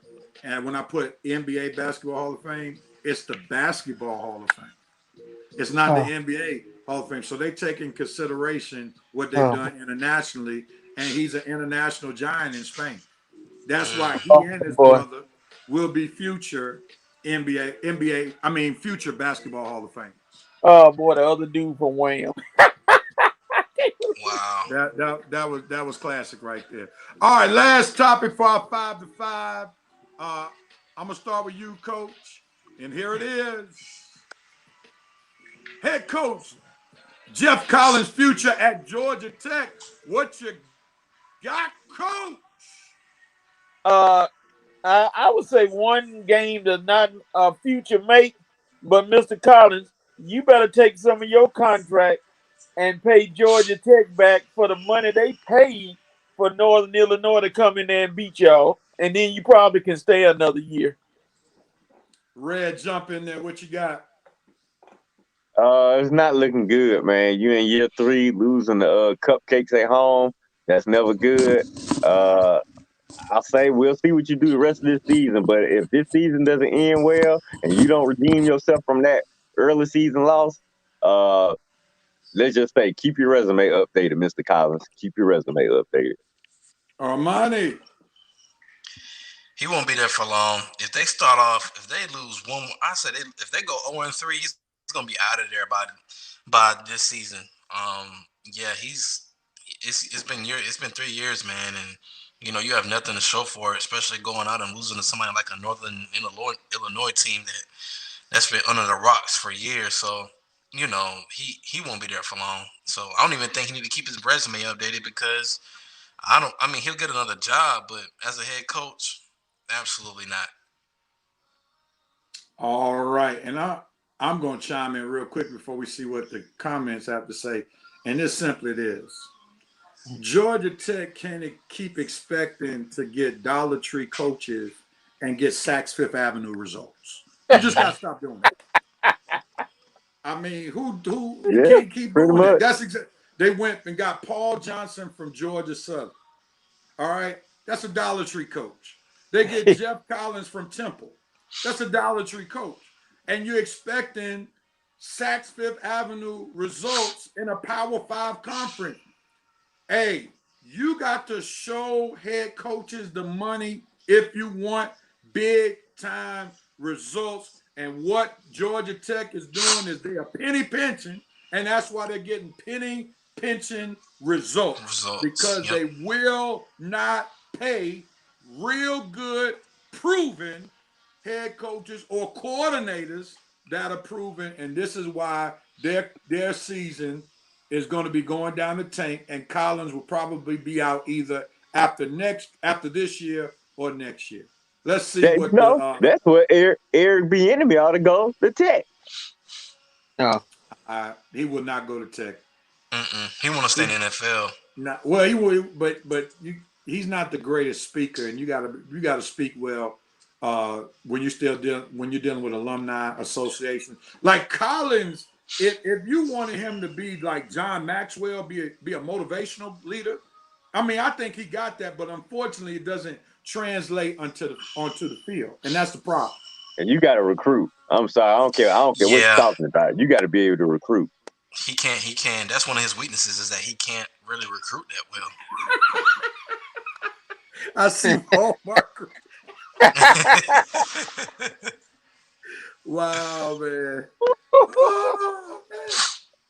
Oh man, here it comes. Is he gonna have the Santa Claus hat on too? Well, he did reintroduce the forward pass to the Yellow Jackets again. We do have to give him credit for that, I guess. Yeah, he did. Alexis thinks Georgia Tech will be patient. I don't know. It just all depends on how. Luckily, he got excused from that beatdown Georgia was going to give him last year. But if Georgia gives him a beatdown this year, next year he's gone. Yeah, and we're gonna definitely give them a beatdown because they ain't nothing on that offense gonna stop our defense from attacking. Joe Black said Georgia State is going to surpass Georgia Tech. They already have today. They might. So Alexis says he disagrees with us. Okay. Bieniemy would be the enemy if he went to Tech. It takes a while to build a program back up again. Well, unfortunately, you're trying to compete against Georgia. And you can't continue even though Tech has always been second fiddle to Georgia, except for in the 90s, because Tech has won a national championship more recently than Georgia has. You can't continue to just get smacked up and let the best players out of Georgia go to Georgia and other programs, and you're not doing anything. But we'll see. I mean, it just depends on how much they view his time in how much they feel that it's going to take him to rebuild Georgia Tech's roster, because Paul Johnson had all those wing T players. So we'll see. Vincent said Joe Hamilton is not walking through that door anytime soon. That's a fact. That is a fact. All right, thank you, gentlemen, for participating 5 of 5. And Armani, man, go get you a tissue because your nose may be running because we can hear it, bro. Goodness. Yeah, that mic is strong, man. Boy, your mic, this is the Are you going to communicate from your submarine? See, Armani down there in Crimson Tide. Well, he is an Alabama fan. All right, Jim. This is the last time I'm wearing this mic, man. Never again. Yeah, man. Get you. Are you using your laptop? iPad. Okay. Yeah, man. You sounded more clear than Denzel and Sean Connery in they submarine movies, man. I even moved the mic up and y'all still can hear me clearly. That's crazy. Wow. Yeah, man. I mean, it's just a very sensitive mic. It's just a very sensitive mic. And Armani, I detect your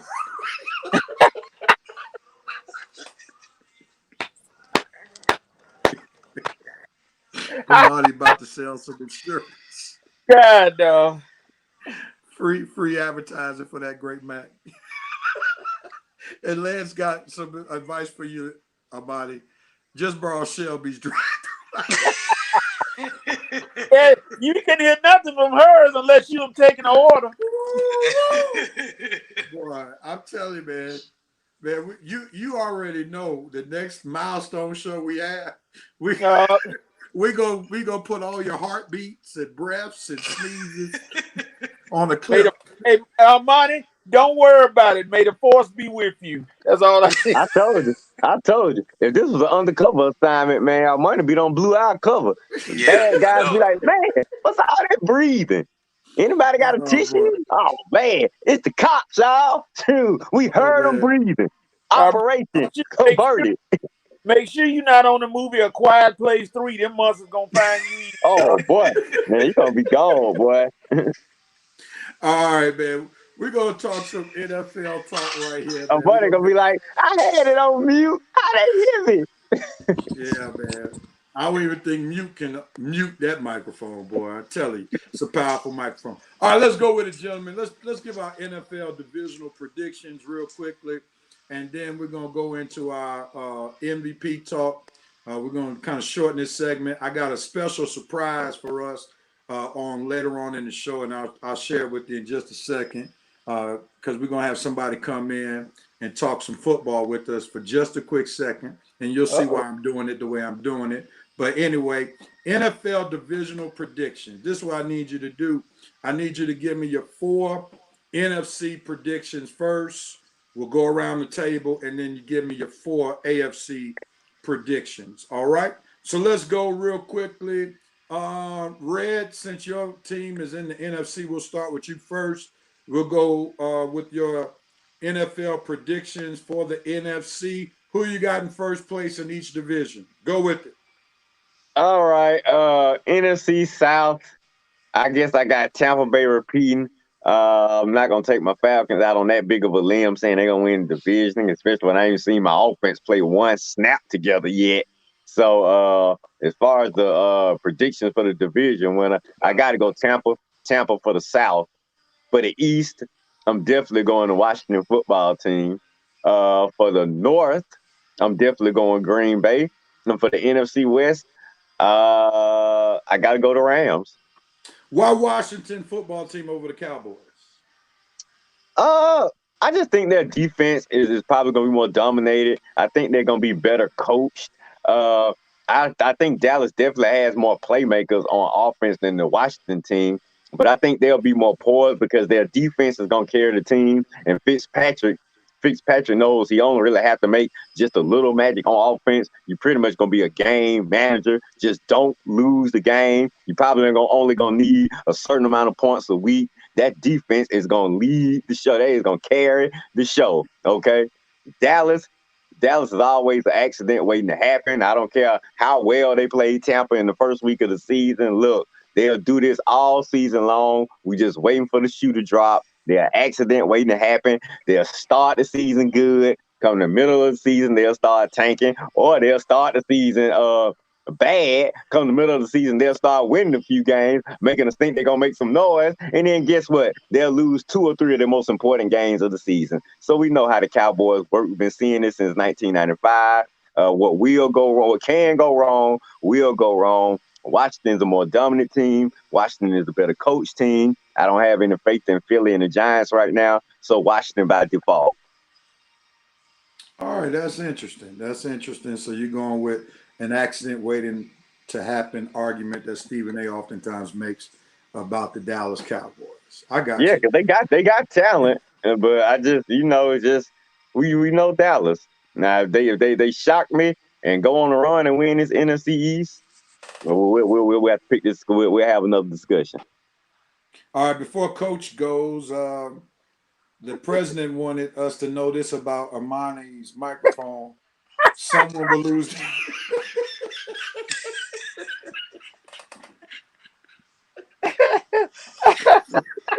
Don't whisper.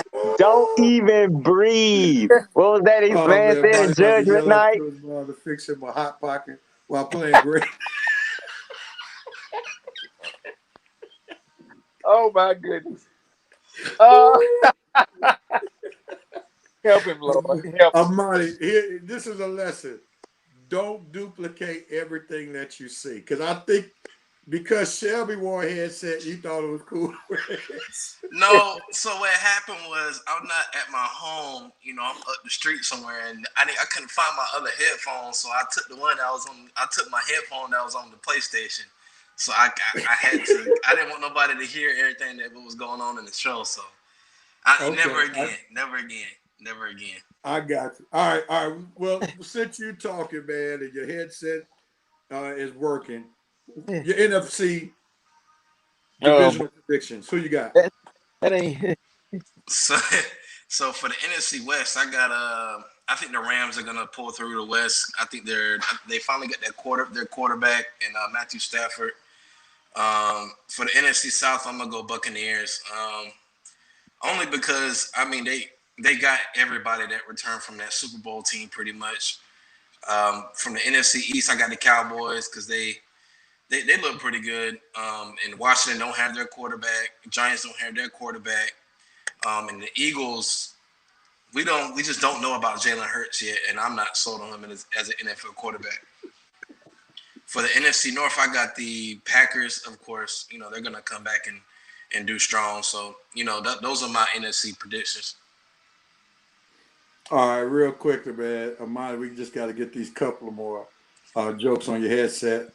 Shelby said, "Are you okay, Armani? I can't hear you breathing." Then Vincent said, "Armani, Shelby did her due diligence when shopping for a headset. You went to Wish.com."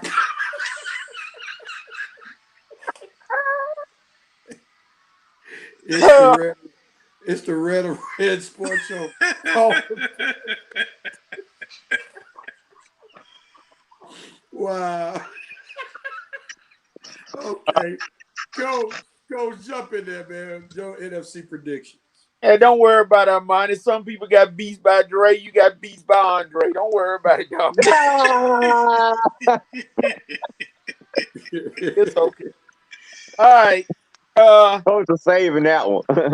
NFC South, of course, Tampa Bay because they just loaded, on offense and defense. NFC North, Green Bay. Aaron Rodgers coming out there with something to prove. He got most of his people back. NFC East, Dallas. I'm impressed by Dallas just on one game, but it's going to be a long season, and Red might be right.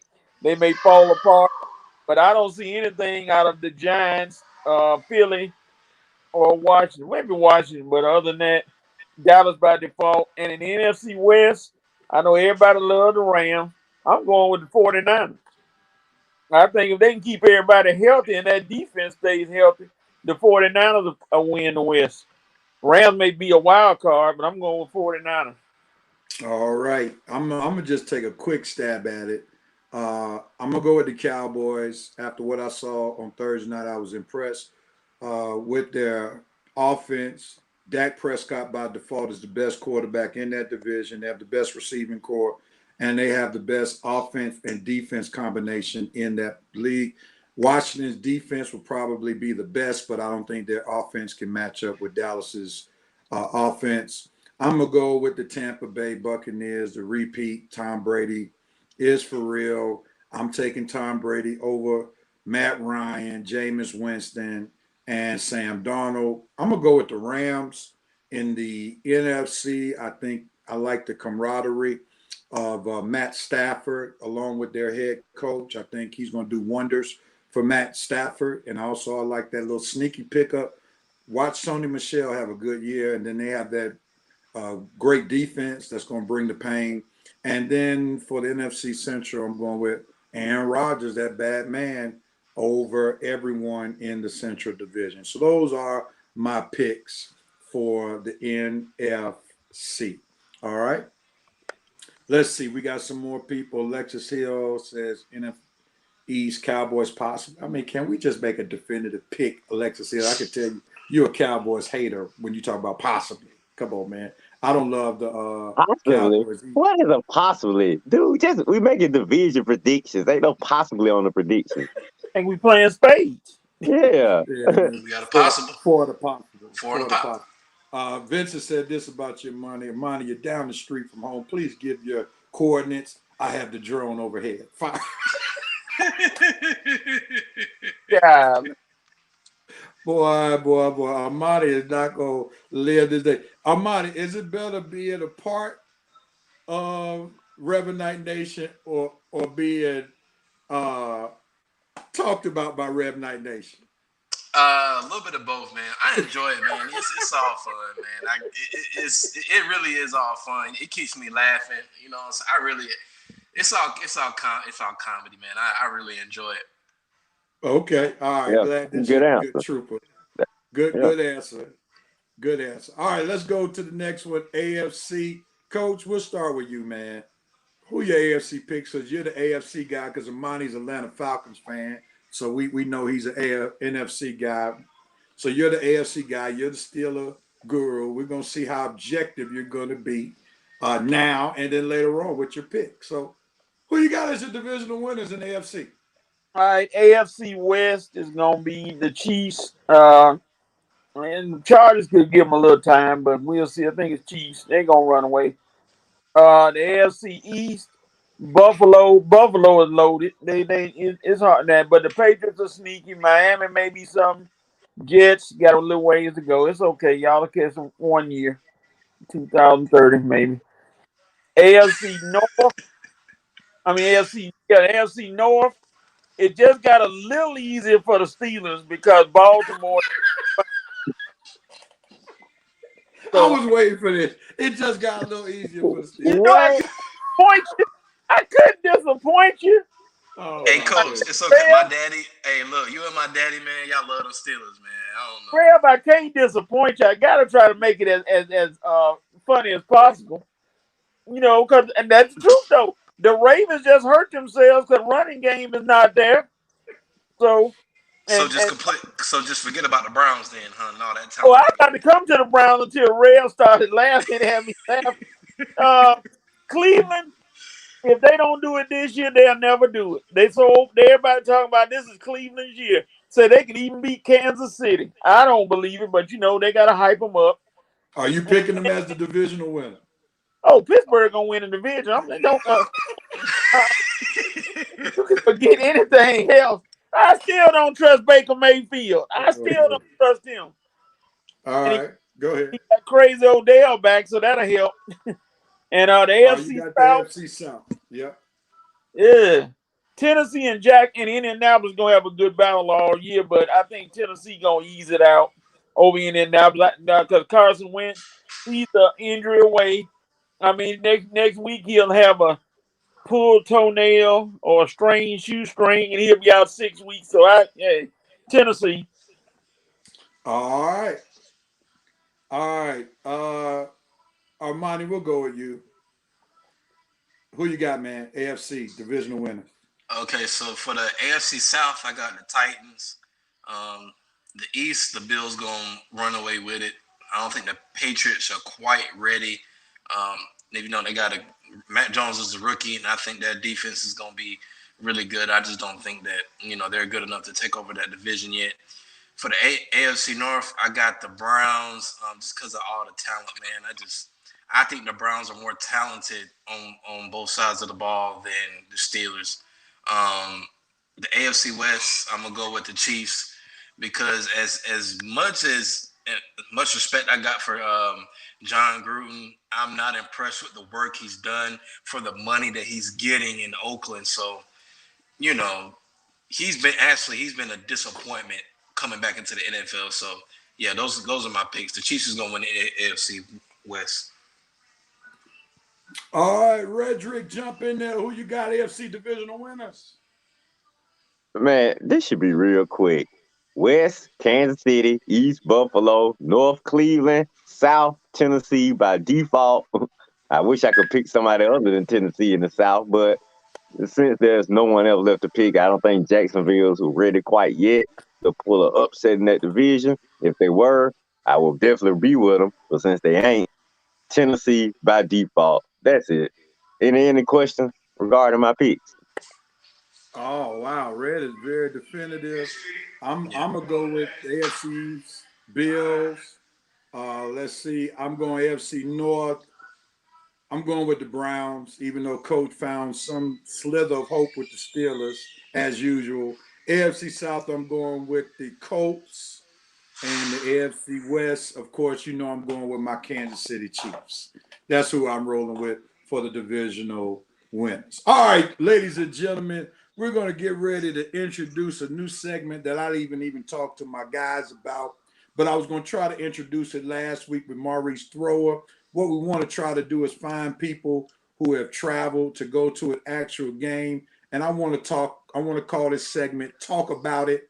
And then I'll talk about this segment. I got one of my Morehouse brothers who's in the ATL from Pennsylvania, who has come all the way to the ATL to root for his Philadelphia Eagles. Welcome to the show, Wallace Wade, the Philadelphia Eagles football fan who came all the way from Philly to cheer for his Philadelphia Eagles. What's up, bro? What's going on, people? I need y'all to spell out them letters EAGLES, and the Eagles gonna come down here and do their thing. Doing great. All right, man. So we want to talk about it. A lot don't care who tell it. Because oftentimes we talk about games where we don't really get the other perspective. There are 2.5 Falcons fans on this panel. I'm the half. As long as Matt Ryan. You got that right. I'm the half a fan. The other half goes to the Kansas City Chiefs for me. Red and Armani are diehard Atlanta Falcons fans. And Coach is your state rival. He's a Pittsburgh Steelers fan. But we're going to talk about Pittsburgh right now. So real quick, we know you came here to the ATL to go to the game on tomorrow, Philadelphia Eagles. What do we need to know about the Eagles that we don't know? Holler at us right quick. Right now, I wouldn't say we're rebuilding, but we're trying to find ourselves. I'm an Eagles fan, but I ain't a fanatic. I'm not crazy. There's a lot of things going wrong with the team. But I think what we have is sustainable until we add more pieces. Just like I just found out today that we signed Mailata to an extension, and that's a problem we've had for maybe 2 years. Is that the O-line? Our O-line has been trash. So once you get that together, you'll be a force in the NFL. So I do expect a season where it's going to be a lot of ups and downs, but it's you know it's going to be, we're going to be middle of the road this year, but we're going to beat the Falcons. Oh, okay. No, you ain't. Okay. He said we're going to beat the Falcons. Red, No, you you got ain't. a question? You got a question for Wallace Wade? Well, more like a statement. You say you expecting a lot of ups and downs this year. Well, I'm expecting just a lot I of do. downs for y'all this year. I'm It's all I'm right, you know? expecting y'all to be last place in the NFC East. Y'all Oh, definitely rebuilding. Jalen Hurts and Joe Flacco and the Gardner from Jacksonville. You got 3 quarterbacks, meaning you got 0. None of them gonna be enough. The battle in the NFC East. Okay. I appreciate you all coming right. down to my fair city to enjoy the game, but they're just gonna be a wasted trip, my brother. You're gonna look in your bank account and be like, man, why did I waste that $200-something for this game right here? I see you represent Westbrook with the old 36 jersey. I think that's Yes, Brian sir. Westbrook, right? There you go. Yeah, that's right. So I And appreciate you showing on love. I can Sunday, tell I'll you. have Reggie White. Okay, all right. I tell you, you go way back. You an old school Eagles fan. I Oh, definitely yes, sir. respect that, brother. I ain't one of these new people. I wear That's people who made statements. I appreciate that, man. I'm glad y'all got a ring a few years ago, so y'all finally got that off the turn. We trying to join. You know, we blew our chances in 2016. Y'all didn't blow y'all chances, so much respect to that. Like I said, we trying to join you in the ring department. But like I said, I just don't think it's gonna be a good Eagles year for you, my brother. I appreciate you being a diehard fan, but I think my Falcons gonna have just a little bit better season than you. All right, And Wallace, real quick. we're gonna get the win on Sunday. Real quickly. So Red has said he's prophesying that the Eagles will be in last place in the NFC East. What are your thoughts about that prophecy? I do not think they'll be in last. I don't. Like I said, I'm a realist. I watched the Cowboys, and although they took a loss, I would say they are probably between them and Washington. Those are the 2 teams that'll be at the top of the NFC East. I think we're definitely better than the Giants. I don't have any belief in Jones. So, you know, like I said, I am a realist. You know, the Eagles made some dumb decisions over the past couple of years. Well, our fans, they're crazy, man. And our VP is welcoming you to the show. All right, Coach, you got any questions for Brother Wallace? All right, Wallace. It's glad to finally see you. I know we run into each other on the fantasy football scoreboard at times, but Oh, yes, sir. let me ask you this. There's a rumor, and it keeps popping up, that the Eagles are trying to get Deshaun Watson. Is that true or false? There's rumors, but I don't think it'll happen. Reason why I say that is, and I'll just go back. There's no Andy Reid anymore, so you don't have somebody who could take a player who's had some baggage and cover for him. You know, make him mold him to something that he's supposed to be. And I always go back to Michael Vick. If it wasn't for Andy Reid, Michael Vick would never be in Philly. Like, Philly is a crazy town, and when I mean crazy, you know, and I hate to bring race into it, bringing Deion Watson to Philly, the link might have been set fire to. I'm honest. So I don't think the rumors are out there, but Howie isn't stupid. He may be crazy, but he ain't stupid. Now, All right. is it more for the allegations that it would be a bad idea to bring them because of the allegations, or before the allegation, would you thought it would have been a good idea? Before the allegations, absolutely. Like, me personally, I still would go for it, but public opinion is worse than a guilty verdict. So it wouldn't be prudent for the Eagles to do something like that. All right, Because Armani. I think that would kill ticket sales, literally. Wow.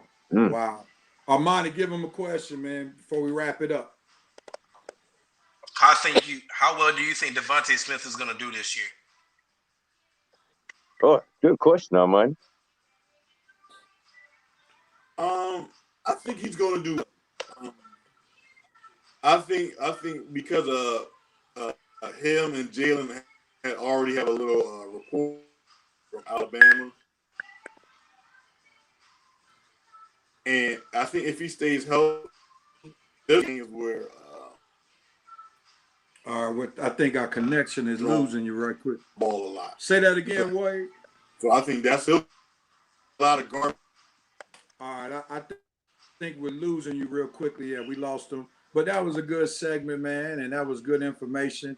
And I wanted to ask him why he thought that the Falcons would lose. But we'll see what happens, man. And that was a great segment. Talk about it. We lost him? Yeah, we lost him. Here he is. The connection. Let's see. He's coming right back. Give him another shot.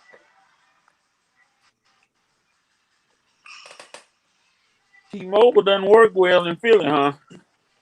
He's in Atlanta, man. He's in Atlanta. I mean, he's in Atlanta, coach. That might have been Armani's I'm in headset. Atlanta. That might have been Armani's headset. You might have got victimized by Armani's headset. But go ahead on answer that question about Devontae Smith again. We missed it. Yeah, but I honestly think Devontae Smith's going to have a solid year. I don't think he'll be a 1,000-yard receiver this year. Maybe 800 or 900 yards. But he's going to have an impact. Our receiving core isn't the greatest. We're still waiting for see what Jalen Reagor is going to do. But I think he'll have a solid year. All right. Now, is Alshon Jeffrey back? No, he's not. Okay. So our receiving core is Devontae, Jalen Reagor, and Arcega Whiteside. Yeah, he's man. So that our receiving core is not that great. All right, last question. We're about to make all our NFL picks in just a moment. Tell us why you believe the Eagles are going to beat the Falcons on tomorrow.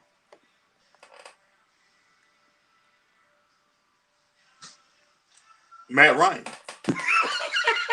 I know you ain't. Go ahead. Who is your quarterback? Hold on, Armani, let the man talk, man. Let him talk. Hold on. He just simply said Matt Ryan. Expound a little bit more, man. Expound a little more. Look, Matt Ryan's going to give us the game. You know what I'm saying? Y'all might be up 28-3, and he may give us the game just like in the Super Bowl. You see what I be talking about, you guys. And folks, folks get on me every day. That guy is associated with that 28-3 choke job. He can't escape it. And he's from Philly. So that make it even worse. Yeah. Man, listen, you ain't about to talk about my quarterback like that.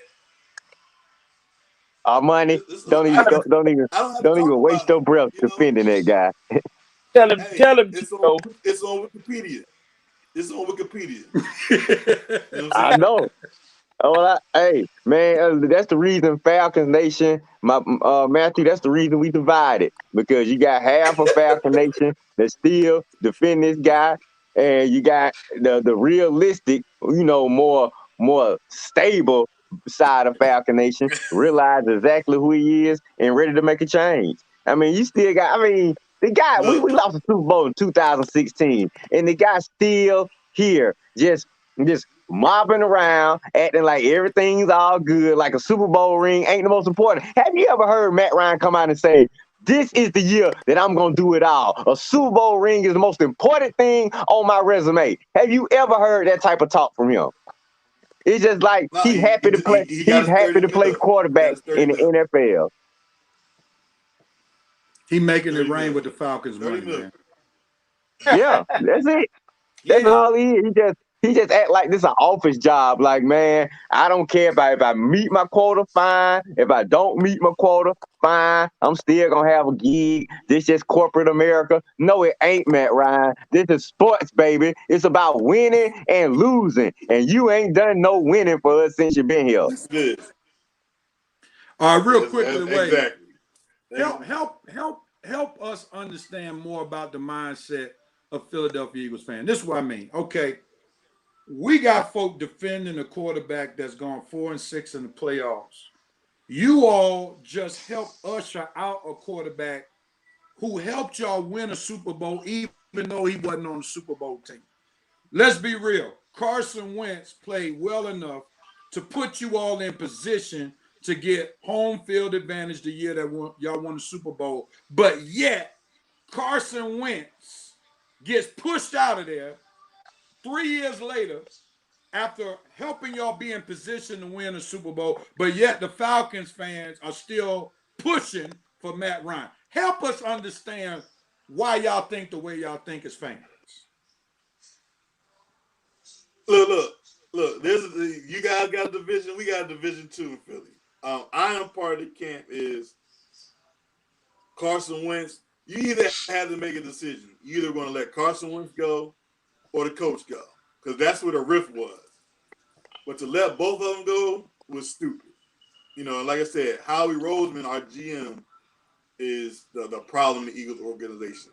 You cannot have as a quarterback, whether it's high school, college, or NFL, a quarterback who is an MVP candidate 2 years removed is no good anymore. And then you look at the stats and you see that he's been getting smacked over 30% of the plays. That goes to your O-line is trash. And Jalen Hurts, he didn't do that much better than Carson Wentz when he was in there. The O-line wasn't good. Jason Peters was hurt. My man, the left guard, the left tackle, he was out. So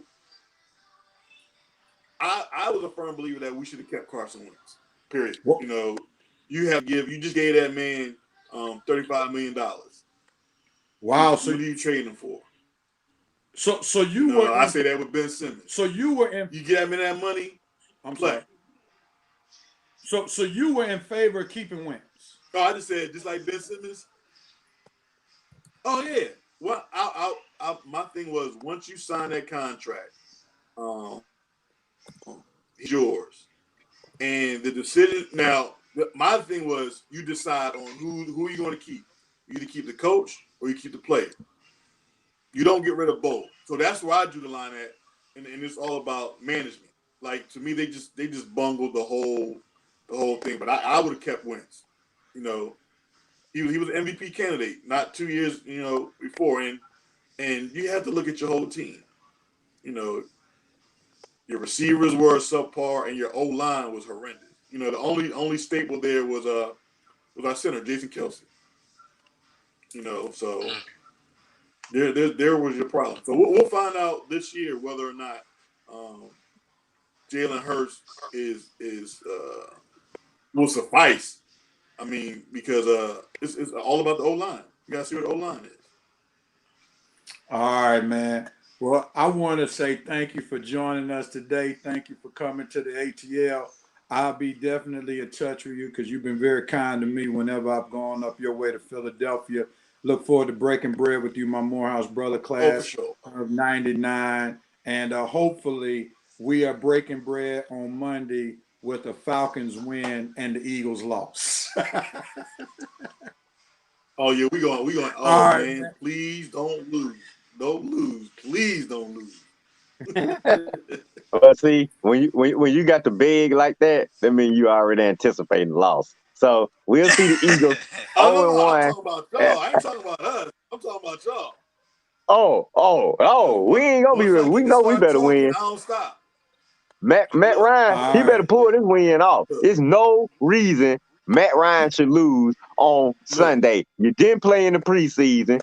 Everybody said the reason we kept you on the team and then go after one of the young quarterbacks because they still feel that we can win. Okay, well we better see it. Because I promise you, if we don't win this year, I am gonna unleash on that clown and all these little delusional Falcon fans. Boy, if y'all thought I was mean last year, just wait till they get a load of me this year. Because I ain't accepting no more Hey, mediocrity. look, Either make it happen or feel my wrath. Oh, look. This is only directed at Red. Everybody else is cool. Red, you got one decision to make because y'all gonna get drugged on Sunday. You either want some cocaine or you want some ecstasy. Just make your pick. I'll take something. I'll take something other than those two, but I'll definitely be wasted, my brother. I'll spare the cocaine and ecstasy though. I'll leave those for the Hollywood celebrities. All right, Wallace, man. Thanks for joining us, man. Enjoy your stay here in the ATL. And Appreciate you, man. I see I got me a new rival, man. Yes, all right, man. That was our final segment with my Morehouse brother, Wallace Wade, who came all the way from Philly to watch the Philadelphia Eagles play the Atlanta Falcons tomorrow in the Mercedes-Benz Stadium. We'll see who wins. And let's get ready to jump into it. Our NFL picks that we're going to go through. We're going to go through the entire slate of games. So fans, feel free to chime in about who you think is going to win. We got a couple of more. I got to type in a couple of more, and then we'll be ready to rock and roll. But what did you think about it? Armani, we knew you took some offense when he said Matt Ryan is going to be the reason why they win. Why you took offense to that, sir? Well, everybody knows that I'm the kind of Falcon fan. Only Falcon fans can talk about Matt Ryan. Anybody else, I'm not going to let nobody else talk about my quarterback. That's my quarterback. Okay. We can talk as Falcon fans. We can talk about him. You know, I've even criticized Matt Ryan, the other Falcons fans, but outside the Falcon fan base, I'm not having it. I understand that. I feel you on that, brother. Okay. That's why I was battling him a little bit, because he did get on my quarterback, so I had to battle him a little bit. But I understand. Well, you got to understand why they feel the way they do about Matt Ryan. Yeah, I mean, 28-3, dog. The whole country watching against Tom Brady. And see, what you understand, Armani, had we won that game, Matt Ryan would have so many fans right now. I mean, so many people that's not even Falcon fans will be on his side right now, because we would have helped destroy the Patriots dynasty. And we just failed to do it, man. And a lot of folks ain't gonna never forgive him for it. They're gonna always remember that Matt Ryan was the quarterback of that 28-3 Falcon team. And you know Falcon fans ain't gonna forget. How can we be upset with other fans when they're telling the truth? Help me understand that. I'm not gonna get on somebody for talk about our quarterback. If we talk about our quarterback and we know they're telling the truth, why are we getting upset with somebody telling the truth? Well, it just depends. It depends on what kind of fan you are, Rev. It's a family thing, Rev. You on the fence about the Falcons, so I mean, I'm you know what I'm saying? Like I'm just that type of fan. You know, I'm not gonna let nobody else talk about my quarterback. Anybody gonna talk about my quarterback, it's gonna be me. I can talk about him. Yeah. That's my quarterback. I understand. I understand. I understand the real side too, but I definitely understand money. You ain't gonna let nobody talk about your brother. You ain't gonna let nobody talk about your sister, your parents, your girlfriend, your cousin. Nobody talk about your family but you. Yeah, he part of our Falcons family. So that's our quarterback to talk about. But when it comes to other fans, you better show some respect or we're gonna be on you. Yeah, we're gonna be on you anyway. That's my quarterback. That's my quarterback. I hate it when you say that. Yeah, he cried, but you're right. He cried about him and he talked about him too. Talked about him like about a month later after he did that. And he wanted that trash up out of here. Yeah. Exactly. Yeah, he did. That's the thing, man. I mean, we're going to talk about that's my quarterback, but then we all call him trash. That's what I don't understand. But all right, man, we're going to get ready to make these picks in just a moment. Fans, feel free to put your picks down. Shelby, I don't know if she's still watching. Because I had to change devices, I don't really have all her picks in front of me, so I'm going to pull them up on Messenger in just a minute. But we're going to get our pick and music. This is normally, as we go into a new season, this is the Rev Picks Invitational. for I am the 3-time champ, the COVID champ. Finally got him a championship. Red is holding on to a 1 championship. NFL, so I'm 2-time champ. I'm sorry. 3 in college, 2 in NFL. And Armani and Shelby are the new kids on the block. We will see how well they pick. So here we go. Let's get ready for some pick'em music real quickly. It's that time. It's that time. Let's get it going.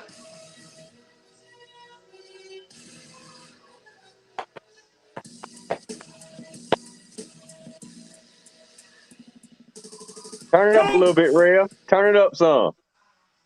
Well, if I turn on, y'all won't be able to hear me. Oh, okay. Yeah. COVID champ, what you got? Vikings versus Bengals. Who you got, COVID champ? I'm a disregard that first statement, and I'm gonna go to the second statement. The Joe Burrow is still trying to find. He's ready to come back. This just ain't the weak Vikings. Coach is going with the Vikings. Who you got, Red?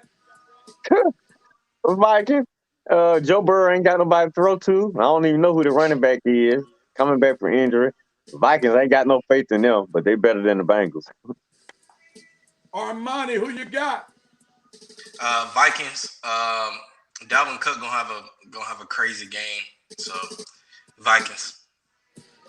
All right, and I am going with the Vikings as well. And Shelby is with the Vikings. It's all unanimous. Revenite Nation going with the Vikings as well. Next game on the docket. Red, we're going to you. 49ers versus Lions. Who you got?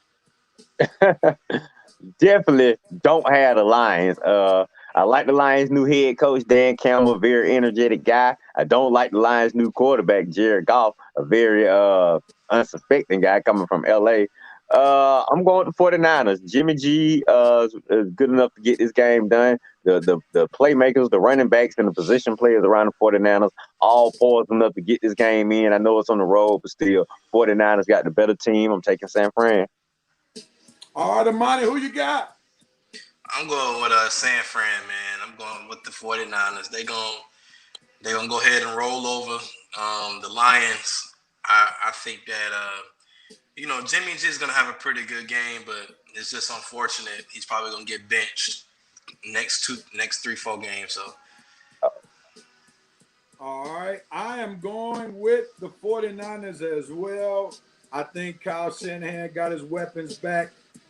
Get ready to see some dual quarterback play. I see he's going to put some packages in there for Trey Lance. And I see the 49ers really making things difficult for the Detroit Lions. Shelby's going with the 49ers as well. Coach, who you got? Unanimous 49ers. Making it unanimous 49ers around the horn. Here's a good one. Cardinals versus the Titans. This is taking place in Nashville, so keep that in mind when you make your pick. Armani, who do you have? I got the Titans, man. Derrick Henry gonna run all over those guys, and I got the Titans. Julio may play, Julio may not play. I don't know, but Titans. All right, I'm rolling with Armani as well. I'm going with the Titans. I need Derrick Henry to have a big game because I'm already getting my head busted in fantasy football in one of my leagues. So I need Derrick Henry to show up mighty and show up strong. And I hope Julio comes in and puts in some work if he is healthy. Shelby, because she probably doesn't like Julio anymore, she's going with the Cardinals. You know how she gets down. Coach, who you rolling with? Who you got? Titans, barely. They got a lot of people hurt, but I'm going to go with the Titans. All right, 3 Titans, 1 Cardinal. Are you going with your sports, Bay, or are you going with your boys? Who you got? Red? I'm going with my sports, boo. I'm going Red and Shelby sitting in the picking tree. Oh, my God. LOSING. I'm going with Arizona. Cliff Kingsbury's on the hot seat. him and his boys, they need a hot start. Hopkins and Murray, I think they ready to make a statement. Tennessee definitely got a few injuries this week. Julio, Willie, or won't he play? I'm so glad I ain't got to deal with that no more. I hope he don't play, but even if he do play, I hope he have a bad game. I'm going Arizona all the way. Come on, Bubba. What's they safety name? Bubba Burns or whoever. Don't let Julio burn you now. Let's go. That's Buda Baker. Buda Buda Baker. Baker. That's sorry, coach. Thank you. Buda Baker. All right, man. Next game, Seahawks and Colts. It's on me. This is a tough one. Oh, man. The Colts people are predicting to do some great things. They got that great running back who's going to bring the pain. Went to Wisconsin. Russell Wilson is coming in. Some people are not as high on the Seahawks as they once were. The Indianapolis Colts are at home. I'm going to say home field advantage wins. And I'm going to go with the Colts, man. Reluctantly, but I'm going to go with the Colts in this one. And Shelby's going with the Colts as well. Coach, it's on you. Who you got? I'm going to go with Seahawks. Why? Because, I mean, Carson Wentz just does not impress me at all. Until he impresses me, I just can't pick winning. I'm sorry. All right. Red, who you got? I feel you, Rev. This was a tough one for me too. Last night sitting here struggling, like who I'm gonna pick. I'm gonna go with the Seahawks, even though I am impressed by Indy's defense. I am impressed I'm really impressed by everything except the quarterback. But I know Indy is at home, but I'm trusting Russell Wilson and the Seahawks to get off to a better start on the road than Indy. I'm taking the Seahawks. Armani, who you got? I got Seattle. I got Seattle, man. I just don't think. Is Carson Wentz playing for the Colts tomorrow? Yeah, he's back. Oh, he back? Nah, even then, I'm gonna take the Seahawks, man. I think Russell Wilson got a little bit of making up to do. I know that he had a pretty bad he ended the year bad last year, so I think he's going to come out with a hot start, which they always do. The Seahawks always come out with a good start, and then they have that losing streak. So, I think they're going to replicate that this year. So I got the Seahawks. All right, we're moving on, and Shelby is up on deck with the next game. We got the Chargers and the Washington football team, and she is rolling with the Chargers. Coach, who do you have? I think Washington defense is a little better. I'm going to go with the Washington football team. Red, who you rolling with? You know who I'm rolling with? My NFC East division winner. Washington at home with that defense.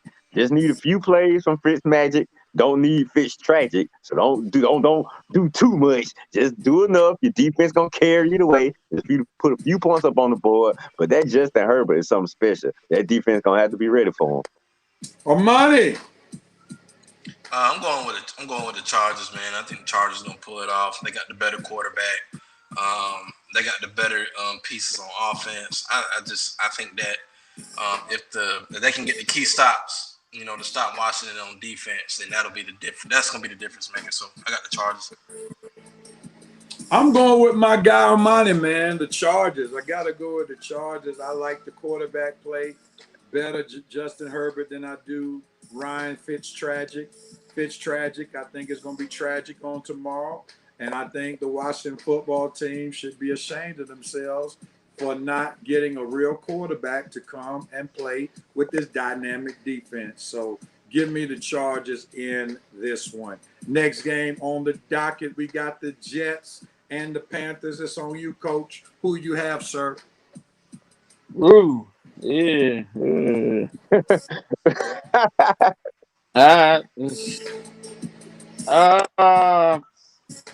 I don't know about. I know Zach Wilson's gonna be good, but I don't know if he's ready yet. He might be, but I still the Jets are the Jets. I'm gonna go with the Panthers. All right, Red. Are you going with the Jets or the Jets commentary as well? I'm going with the Jets. Not picking the Panthers. Not picking Sam Darnold. Definitely going with the Jets. Zach Wilson. Hoping you get off to a good start, but I think your defense, running game, and skill players will have you back this week. Coach Saleh is a doggone good coach. And if you're thinking I'm picking the Jets because of my division hate, then you would be absolutely 100% correct. All right, that's where I kind of figured you were going with that one. Armani with the big headset. Who you going with, man? I'm going with Carolina, man. They just look, they're more ready than the Jets. The Jets don't. I mean, they have a few good pieces, but Panthers are more ready right now. I'm going to go with Matt Rule and his second-year Panthers over the first-year regime of the NFL of the New York Jets. So I'm going to go with the Panthers as well, even though the Panthers losing would be good for the Falcons. But I just think that the Jets need some more time to put some more camaraderie together. They're going to experience some growing pains. So give me the Panthers. Red, it's on you. Jaguars versus Texans. Who you got, Red? This should be real simple and real quick. I got the Jags. All right, wow. That's simple. Now tell us why it was that simple for you.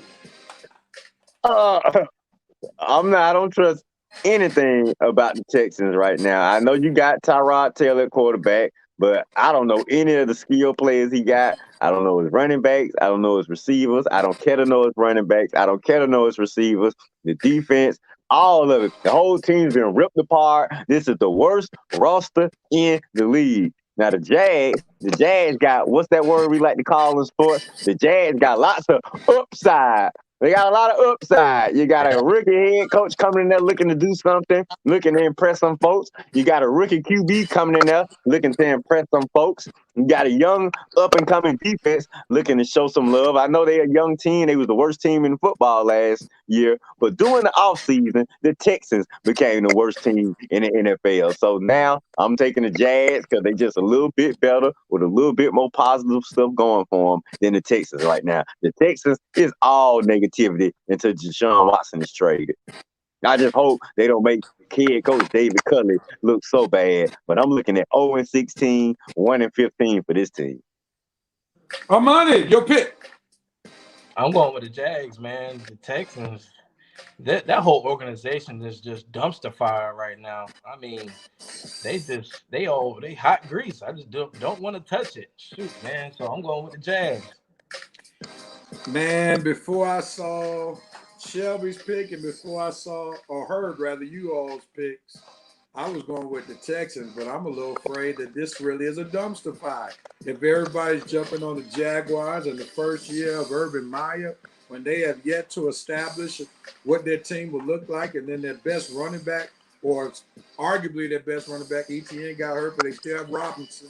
So they still have a formidable running attack. So because of the dumpster fire called the Texans, I'm going to roll with y'all. I'm going to go with the Jaguars, man. I'm going with the Jaguars as well. Shelby's going with the Jaguars. Coach, who you going with? What's my favorite phrase, Ray? I got some concern. And that's what it is. They're not ready to play football. I'm going with the Jags. All right. It is unanimous. Hey, everybody a Jags fan this week, boy. I bet that surprised them. Who would have ever thought that everybody would be going with the Jaguars for a game? Urban is going to quit for health reasons. I knew it was coming. It's just a matter of time. You all know how Urban gets down. All right, next game. Let's see who we got. Dolphins and Patriots in New England. The beginning of the Mac Jones era. I think we're on you, Red. Who you got, man? I'm going Mac Jones, buddy. Not feeling Tua right now. Can't be feeling the quarterback when most of the team want to trade for another quarterback. So I'm feeling the Patriots. I'm feeling that 1 year Belichick had to look over his team and see what changes needed to be made in the offseason. And they came out this offseason and made them. They spent some money in free agency. They fortified their offensive line. They got their defensive back on track with a lot of their pickups during the offseason. They took care of that receiver problem by signing those two big tight ends. I hope that receiver they got 2 years ago, his name escaped me. I hope he does better this year. But even if he don't, Mac Jones got a team around him, and all he has to do is go through his progressions, make the right reads, make the right decisions, And the Patriots, they're going to win some football games this year, starting with this one in week 1, New England. Armani, who you got? Man, as much as I'm a Tua fan, man, I'm going to go with the Patriots. Tua, we appreciate for what you did at Roll Tide, man, but I think He not Alabama no more. You okay? I just think your NFL career, man, you're not there yet. I just don't think you're there right now. Like, you have all the tangibles. You know, I know you're not that tall, but you got a nice arm. I just think you're not there right here. So I'm gonna go with the Patriots. All right, so we got 2 Patriots, and we're gonna go with the Dolphins in Redland. I love the defense that Brian Flores is putting together. I think they are a defense to be reckoned with. I know Tua has been struggling, but I think the defense is really going to make life difficult for the New England Patriot rookie. Remember, they used to play Tom Brady very tough, and don't get it twisted that they won't make it real hard for Brother Jones from Alabama. So I think tomorrow may be a welcome to the NFL moment for Brother Jones, and I'm going with the Dolphins, as Shelby is going with the Dolphins as well. Coach, who you rolling with, man? Come on, Coach. Bring it home. I'm going to go with Red and Armani. So Rev and Armani. So Armani, you said Tua ain't ready, but you think Mac Jones ready? Both of them from Alabama. Yeah, but I'm gonna put it like this, Coach. When you got your own teammates wanting to get you up out of there, man, it causes confusion. You know what I mean? It's clear that there's friction in that locker room. Nobody's begging for Matt Jones to get out of there. Granted, he just got there. I understand that. But even last year, when Tua was a rookie, they were like, man, he's not it. So, you know, you got to put things into perspective. That's okay. Week 5, the begging will start. Don't worry about it. Week 5, they'll be begging. Okay. And your pick is, Coach? I'm going with the Dolphins. All right, I thought you were with us, man. No, defensive wise, the Dolphins are there. Stephon Gilmore still not playing for the Patriots, and I don't know how good that defense could be. So, Dolphins. Wait a minute. What happened to Stephon Gilmore? Is he hurt? He's been out all preseason. Yeah, he's hurt. Oh, he might be ready tomorrow. Oh, he not. I think now y'all talk about how the Dolphins gonna do against a rookie quarterback, but don't forget how Belichick play against first and second year quarterbacks too. Now the Patriots got a defense too now, so just remember they going up against one of the best defensive coaches, Tua, who nobody got any faith in that Miami Dolphins locker room. I understand y'all love the Dolphins defense, but hey, it's gonna be a game. We're gonna see the game gonna be won by whatever quarterback had the best game. Watch. All right. Thanks for your nice attempt to try to convert us, but we're still going with the Dolphins. Next game, Broncos versus the Giants. Who you got, Armani? It's on you. Oh, man. This is simple, Armani. Come on. I'm gonna go with the Broncos, man. Thank you.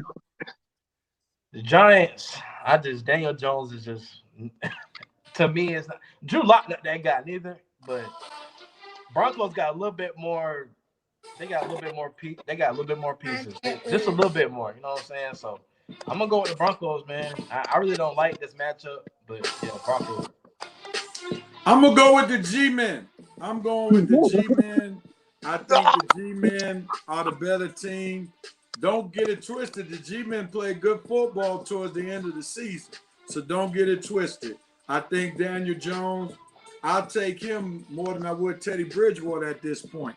I know the Broncos. Yeah, there we go, Bridgewater. I like the Broncos, but I don't necessarily see them winning away from home in this type of game. If they were in Mile High Stadium where the altitude is different, I would definitely be picking the Broncos. But they are in New York City.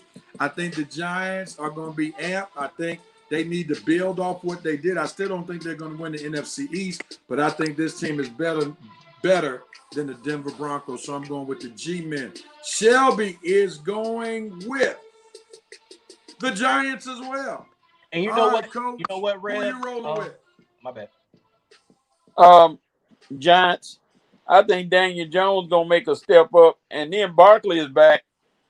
Denver defense is nothing to talk about. I haven't heard anybody about Denver's secondary or their defense, so I'm going with the Giants. Red, as you take your sunglasses off in dismay, who you going with?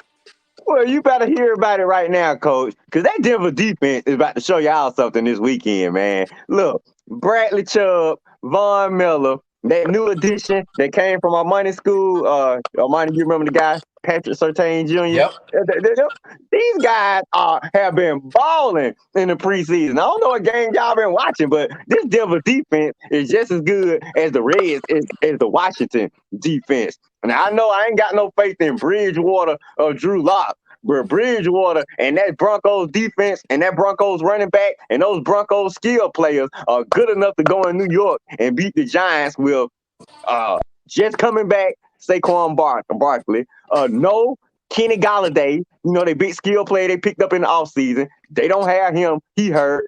I ain't got no faith in Daniel Jones, and I don't even know who the Giants got on defense to be pumped up right now. Whatever they were doing in the preseason, I'm just going to chalk it up to it was just the preseason. This come Sunday, they finna get a rude awakening and a reality check by the Denver Broncos, especially their defense. Broncos, baby. Broncos. Real quickly, Monty, go. Well, I'm gonna say this, man, and I think I mean that's why I didn't like the matchup, but the Giants, I will say this: they're playing on emotion this weekend because of the 9/11 remembrance. So it's gonna be a lot of emotion in that game. So yeah. So just saying. That's true. I give you that there. There'll be emotion. Right, gentlemen, we're moving into Broncos the next gonna game. put some emotion into that. Versus Rams. Give me the Rams. They are my NFC West pick. I think it's going to be a great start for Matthew Stafford. I think this would be one game closer to our seeing the Justin Fields era begin, because I have no faith in what Colin Cowherd calls the red water pistol. I don't have any faith in him. Give me the Rams to win this one, and Shelby is rolling with the Rams as well. Coach, who you got? Rams. That's 3 for the Rams. Any reason why, Coach? Because the Bears don't know what they're doing with Andy Dalton at quarterback. They just treading water until just in there. All right, and Redrick. Yes, sir. Who you got?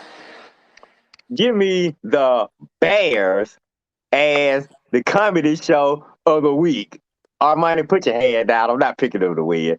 I'm picking the Rams to win. But the Bears will be the comedy show of the week for putting Andy Dalton out there thinking he is going to lead them anywhere. I don't know why they don't just start Fields out right away like everybody else is doing with the quarterbacks. You traded all of those picks to rise up to take Justin Fields. Why? Just to put him on the practice squad week 1? Bears, y'all looking like a complete joke over there. But luckily, it's not going to get Nagy fired, because they ain't going to fire Nagy when they just hired a quarterback. But, man, all y'all looking like a joke over there in Chicago right now. Rams.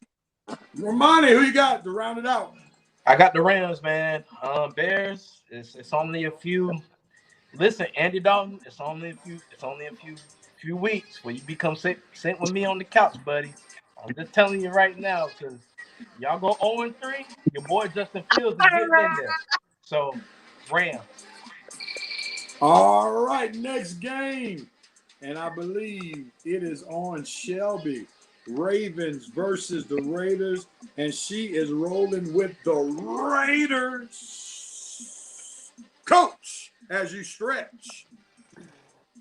Who you got? Ravens. I don't care about the quarterback. quarterback. I just don't trust David Carr as a quarterback. And they got a good tight end in Waller, but I don't trust Derek Carr or David Carr or Ryan Carr, whoever it is. I don't trust him at quarterback. I'm going to go with the Raiders because I'm Ravens because they got a better defense. All right, Red, who you got? Ravens and Raiders. I'm taking the Raiders at home in Vegas. This is it for Derek Carr, dude. You have got to make a statement this year. Gruden, this ain't it for you, but because you got a 10-year contract. But it's time for y'all to start winning some games now. You at home. You got an injury team in Baltimore coming to you at home. If you can't win this game, Derek Carr, number one, don't prepare for me to pick y'all again this year. And number two, the writing's gonna be on the wall. You have got to start the season out with a win against this Baltimore team. No ifs, ands, or buts. If you for real, we'll see with this game right here. Armani, who you got? I'm going with the Ravens, man. Raiders. I have no faith in Derek Carr at all. I think, in my wholehearted opinion, the Raiders they're gonna put Derek Carr on the trade block and try to get Deshaun Watson over there, man. If possible, he's just not that guy. He's never been that guy. He's not even the top 10. I don't even think he's top 15 in the league right now. So, yeah. Can't tell him that. Yeah, John Gruden, your time. Hey, I know you got a 10-year contract, but hey, it's ticking. Come on now. No, it's not. I'm going with the Raiders. I have more faith in Derek Carr than I have faith in the Ravens running game. Oh, Rev, you and me? I don't know what the running game is going to look like for the Ravens. We know that they do a lot of PO, and I'm not sure if whoever's the running back is for the Ravens that they're ready at this juncture because they were just being thrust into service. Gus Williams goes down this week, so I think the running game is going to be a problem. I think the Raiders are going to put it in such a way that they're going to force Lamar Jackson to have to throw to victory, and I just don't trust Lamar Jackson's throwing game. I think they'll be able to scheme against his running game, and therefore this is why I'm going to give the Raiders, especially at home, the victory over the Ravens. So give me the Raiders. I'm going with Red and his sports booth. All right, next game, Browns versus the Chiefs. Coach, it's on you, Coach. Browns, you overrated. Go Chiefs. Chiefs win. You overrated, Browns. All right, Coach, going with the Browns. Red, No. I think I know who you're going with. Go ahead, man. Chiefs. Nah, Red, I think Red going in another direction. Go ahead. Oh, yeah, but Coach going with the Chiefs, though. I know what I'm asking you. It's your pick. Oh, yeah, you know what direction I'm going in. So do I have to explain, or you just going that's good enough for you? Why you picking the losing team? Go ahead. Because I picked this team to finally make some noise this year, and if you gonna make some noise, well, you got to show how. Well, you got to beat the good teams in your conference, and it starts this week. I know they on the road, but hey, these are the games where you got to show up and show you for real. I'll probably be wrong, but hey, I'm a Chiefs hater. I'm a Mahomes hater. I got the battle rail for betraying me and jumping over to the simple bandwagon that's easy to jump on. So no, Rev, I'm not going with you this week. I'm going with my boy Kevin Stefanski, Baker, Odell, baby, Landry, and Miles Garrett, baby. We better come. We better put it on them boys. Let's go, Browns. Beat them Chiefs. Woo. Armani, after we heard all of that ignorance, who you rolling with? I don't do it like that, Real. Man, they just beefed up that Chiefs O-line, and Miles Garrett and Jadeveon Clowney. They're not going to have much chances to get to Patrick Mahomes, and he's already a dual threat. So I'm going with the Chiefs, man. All right, and I'm making the pick that's going to make it even better for me to get Red to pay for my Longhorns at the end of the game.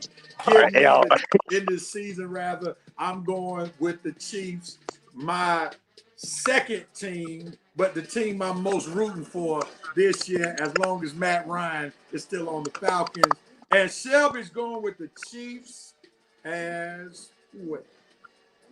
All right, it's on the coach. No, it's on Red. Red. Next game. Packers versus Saints. Who you got? Who's on?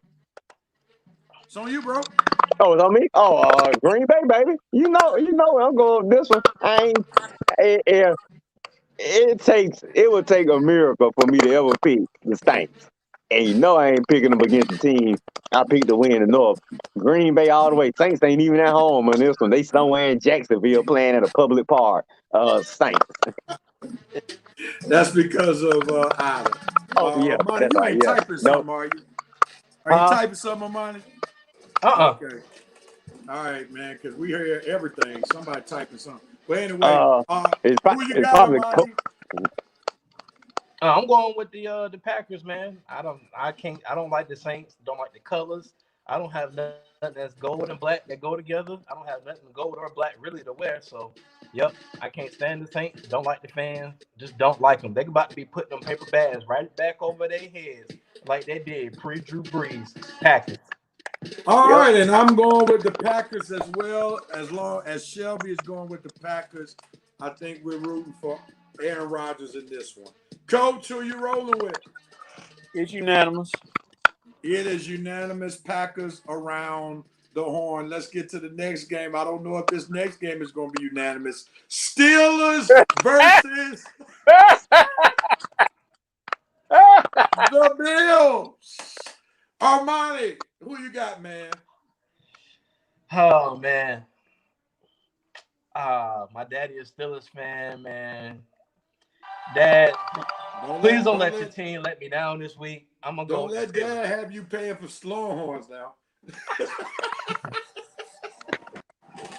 Daddy, because we do take cash out, even though you out of town. Don't let the Steelers let me down, man. I'm going with the Steelers because of your dad. Nah, and I think the Steelers they got a run game. I think they're gonna get Najee Harris going, man, and kind of slow the game down. If TJ Watt can get out to Josh Allen a little bit, which I think he will, it'll make it a long day for him. It'll be close, but I think the Steelers can pull it off. I do. Can somebody tell me what offensive line that Najee Harris has to run behind? Please, somebody tell me, where did they get an offensive line for this man to run crazy? I mean, like, I understand the Steelers got a great reputation, but they got to put an offensive line on the field in order for Najee Harris to run wild. And we saw that their running game was terrible, and they didn't do much to upgrade the running game. And we saw how last year the Bills, with the same group, obliterated the Steelers. And I don't know if it'll be an obliteration this time around, but I think they'll win by no less than 10 points. Give me Josh Allen and the Bills. And Shelby's going with the Bills as well. Coach, tell us why you found a reason that the Steelers were going to win. Well, can anybody on this panel, without Google, name a Bills secondary player? Okay. Yeah, I can. The cornerback. What's his name? What's his name? Trey something. I forgot his name. But the Bills' #1 cornerback. Tre'Davious White. Tre'Davious White. There you go. Oh, you had to Google. That's okay. But guess what? What does that mean? That means that they're not as good as expected. Now it's gonna be in person. I think it's gonna be a shootout because both quarterbacks. The Steelers got wide on Claypool. They got a full complement of receivers, but I think that now what worries me is Highsmith, the linebacker, is questionable. And see, that was Dupree's replacement on the other side of TJ Watt. He's questionable. They say he's gonna try to play. But then I said, okay, they just put Melvin Ingram there to try to give TJ Watt some more room to rush. Highsmith needs to be on the field because they need to put as much Josh Allen as possible. I don't know about the Bills running game special either. They are okay, but I haven't seen them. But see, Josh Allen gonna need pressure. I think the Steelers, who have the top 5 defense, got the pressure for them. So you know who I'm going for. All right, Red, tell us why you're going with the Bills. Hold on right quick. Hold on, Red. Can y'all hear me? Hold on, you muted, man. Go ahead. Go ahead, Red. Okay.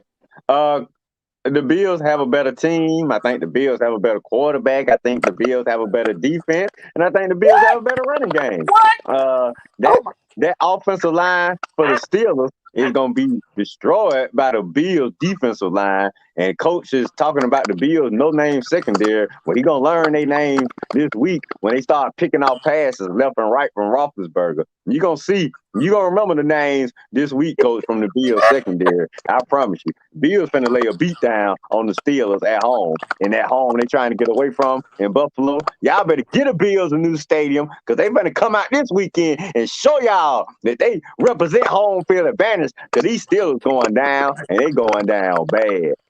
Buffalo. I Beat. can't Joe believe Black said Bills by 2 touchdowns. Wow. I Okay. agree. I agree.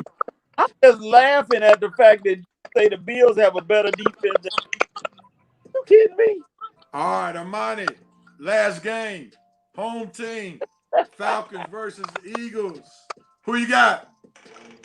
Man, you know I'm going with my Falcons, man. I don't care. Philly cheesesteak, you know what I'm saying? I don't care nothing about that. I don't care Matt Ryan from Philly. You know what I'm saying? Hey, look, it's gonna be a coming out day for Kyle Pitts. Calvin Ridley is probably gonna have a big game. We at home. We haven't won a home opener in a while, so Falcons.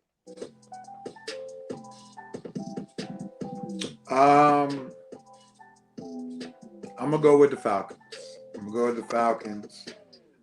It just came to, for me, do I pick Matt Ryan or Jalen Hurts? In Hurts, I do not trust. I don't trust Hurts even more than I don't trust Matt Ryan. I'm waiting to see what they're going to do with Kyle Pitts. It's going to be interesting to see what kind of role Kyle Pitts plays. I hope he plays a heavy role. That will give me some insight to how I go about picking with the Falcons going forward. So give me the Falcons. Shelby is rolling with. I lost my place. Falcons probably. Shelby Falcons. is rolling with the Falcons. Coach, who you rolling with? Falcons. The Eagles don't know who their receivers are. Got them, but I just don't see Falcons. Red, roll it Yes, out. sir. Tell us why you're rolling with your Falcons. The Falcons have a better team. The Falcons should have the better QB. The Falcons have a better coach. I think the Falcons have better playmakers all around. I don't have any faith in our defense, so that's still a question. I'm interested in seeing if Dean Pease can make any type of difference, but I'm definitely expecting Arthur Smith to make a difference on my offense. I expect my offense to be our strength once again on my team, and the fact that our head coach is an offensive-minded guy, it's no excuses. No excuses for Matt. No excuses for our receiving corps. No excuses for nothing this season.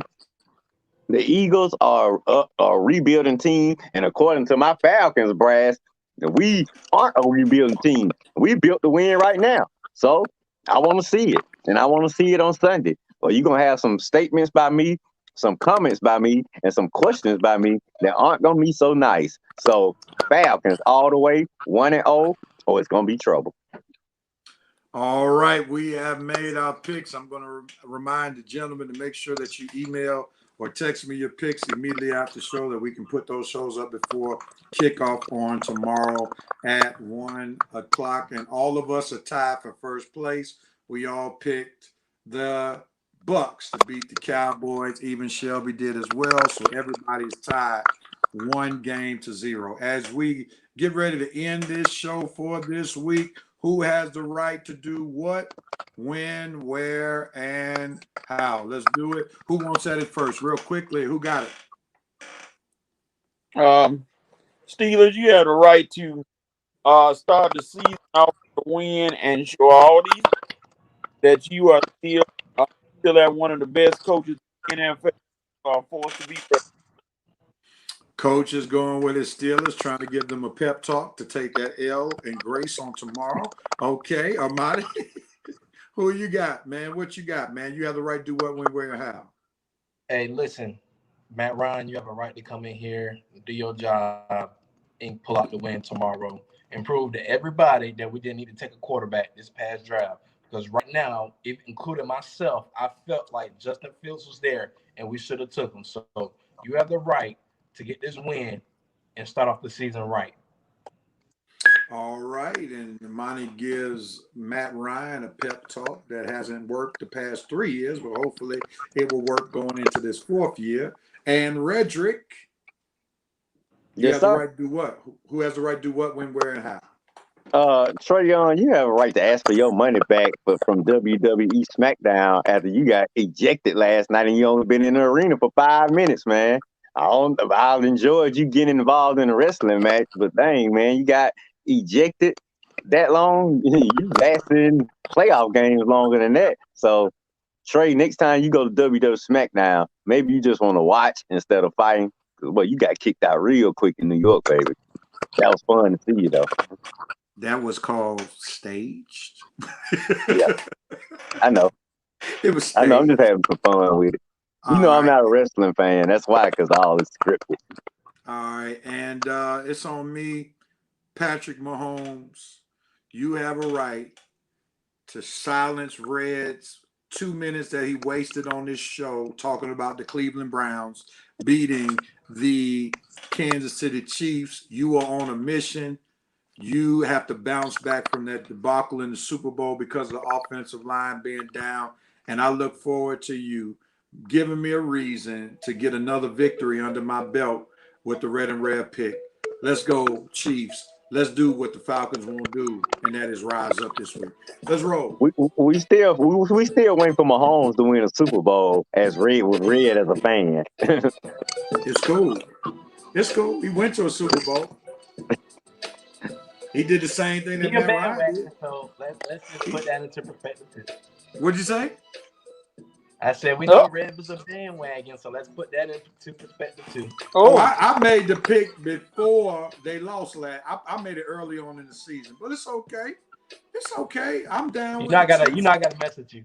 It's okay. And last, you have the right. Armani, you have the right to be on time for the team meeting next week, or next week will be your last show. God bless you. May the Lord bless you and keep you. May well, you got to like to fix that technical difficulty. Military man, not on time. Who does that? But nevertheless, let's move forward. Wow. Right. Move on. And thank you all for watching episode 203 of the Red and Rev Sports Show. We thank Shelby in her absence, lending us her picks and as well as her comments. And we look forward to you all being with us next week for episode 203. And rest assured, it will not be 2.5 hours long. Trust me on that. But peace and love. I don't know. How this one got to be so long? Oregon is leading Ohio State at halftime. She would tell us that. Atlanta big time win 37-17. Joe Black, SEC has the right to get their act together today. They look bad so far. Thomas Holcomb says, President of the Revenite Nation, our money shall be dubbed sonar. And the VP seconds that motion. It's done. Vincent said Armani has the right to call in that airstrike and bomb the Eagles Hotel with that military grade headset, and that's it. Thank y'all, Revenite Nation, for blessing us with your comedy and also with your serious sports talk. We look forward to being with you all next week for episode 204 of the Red and Rev Sports Show. Be blessed, everybody. Have a great week. We're out of here.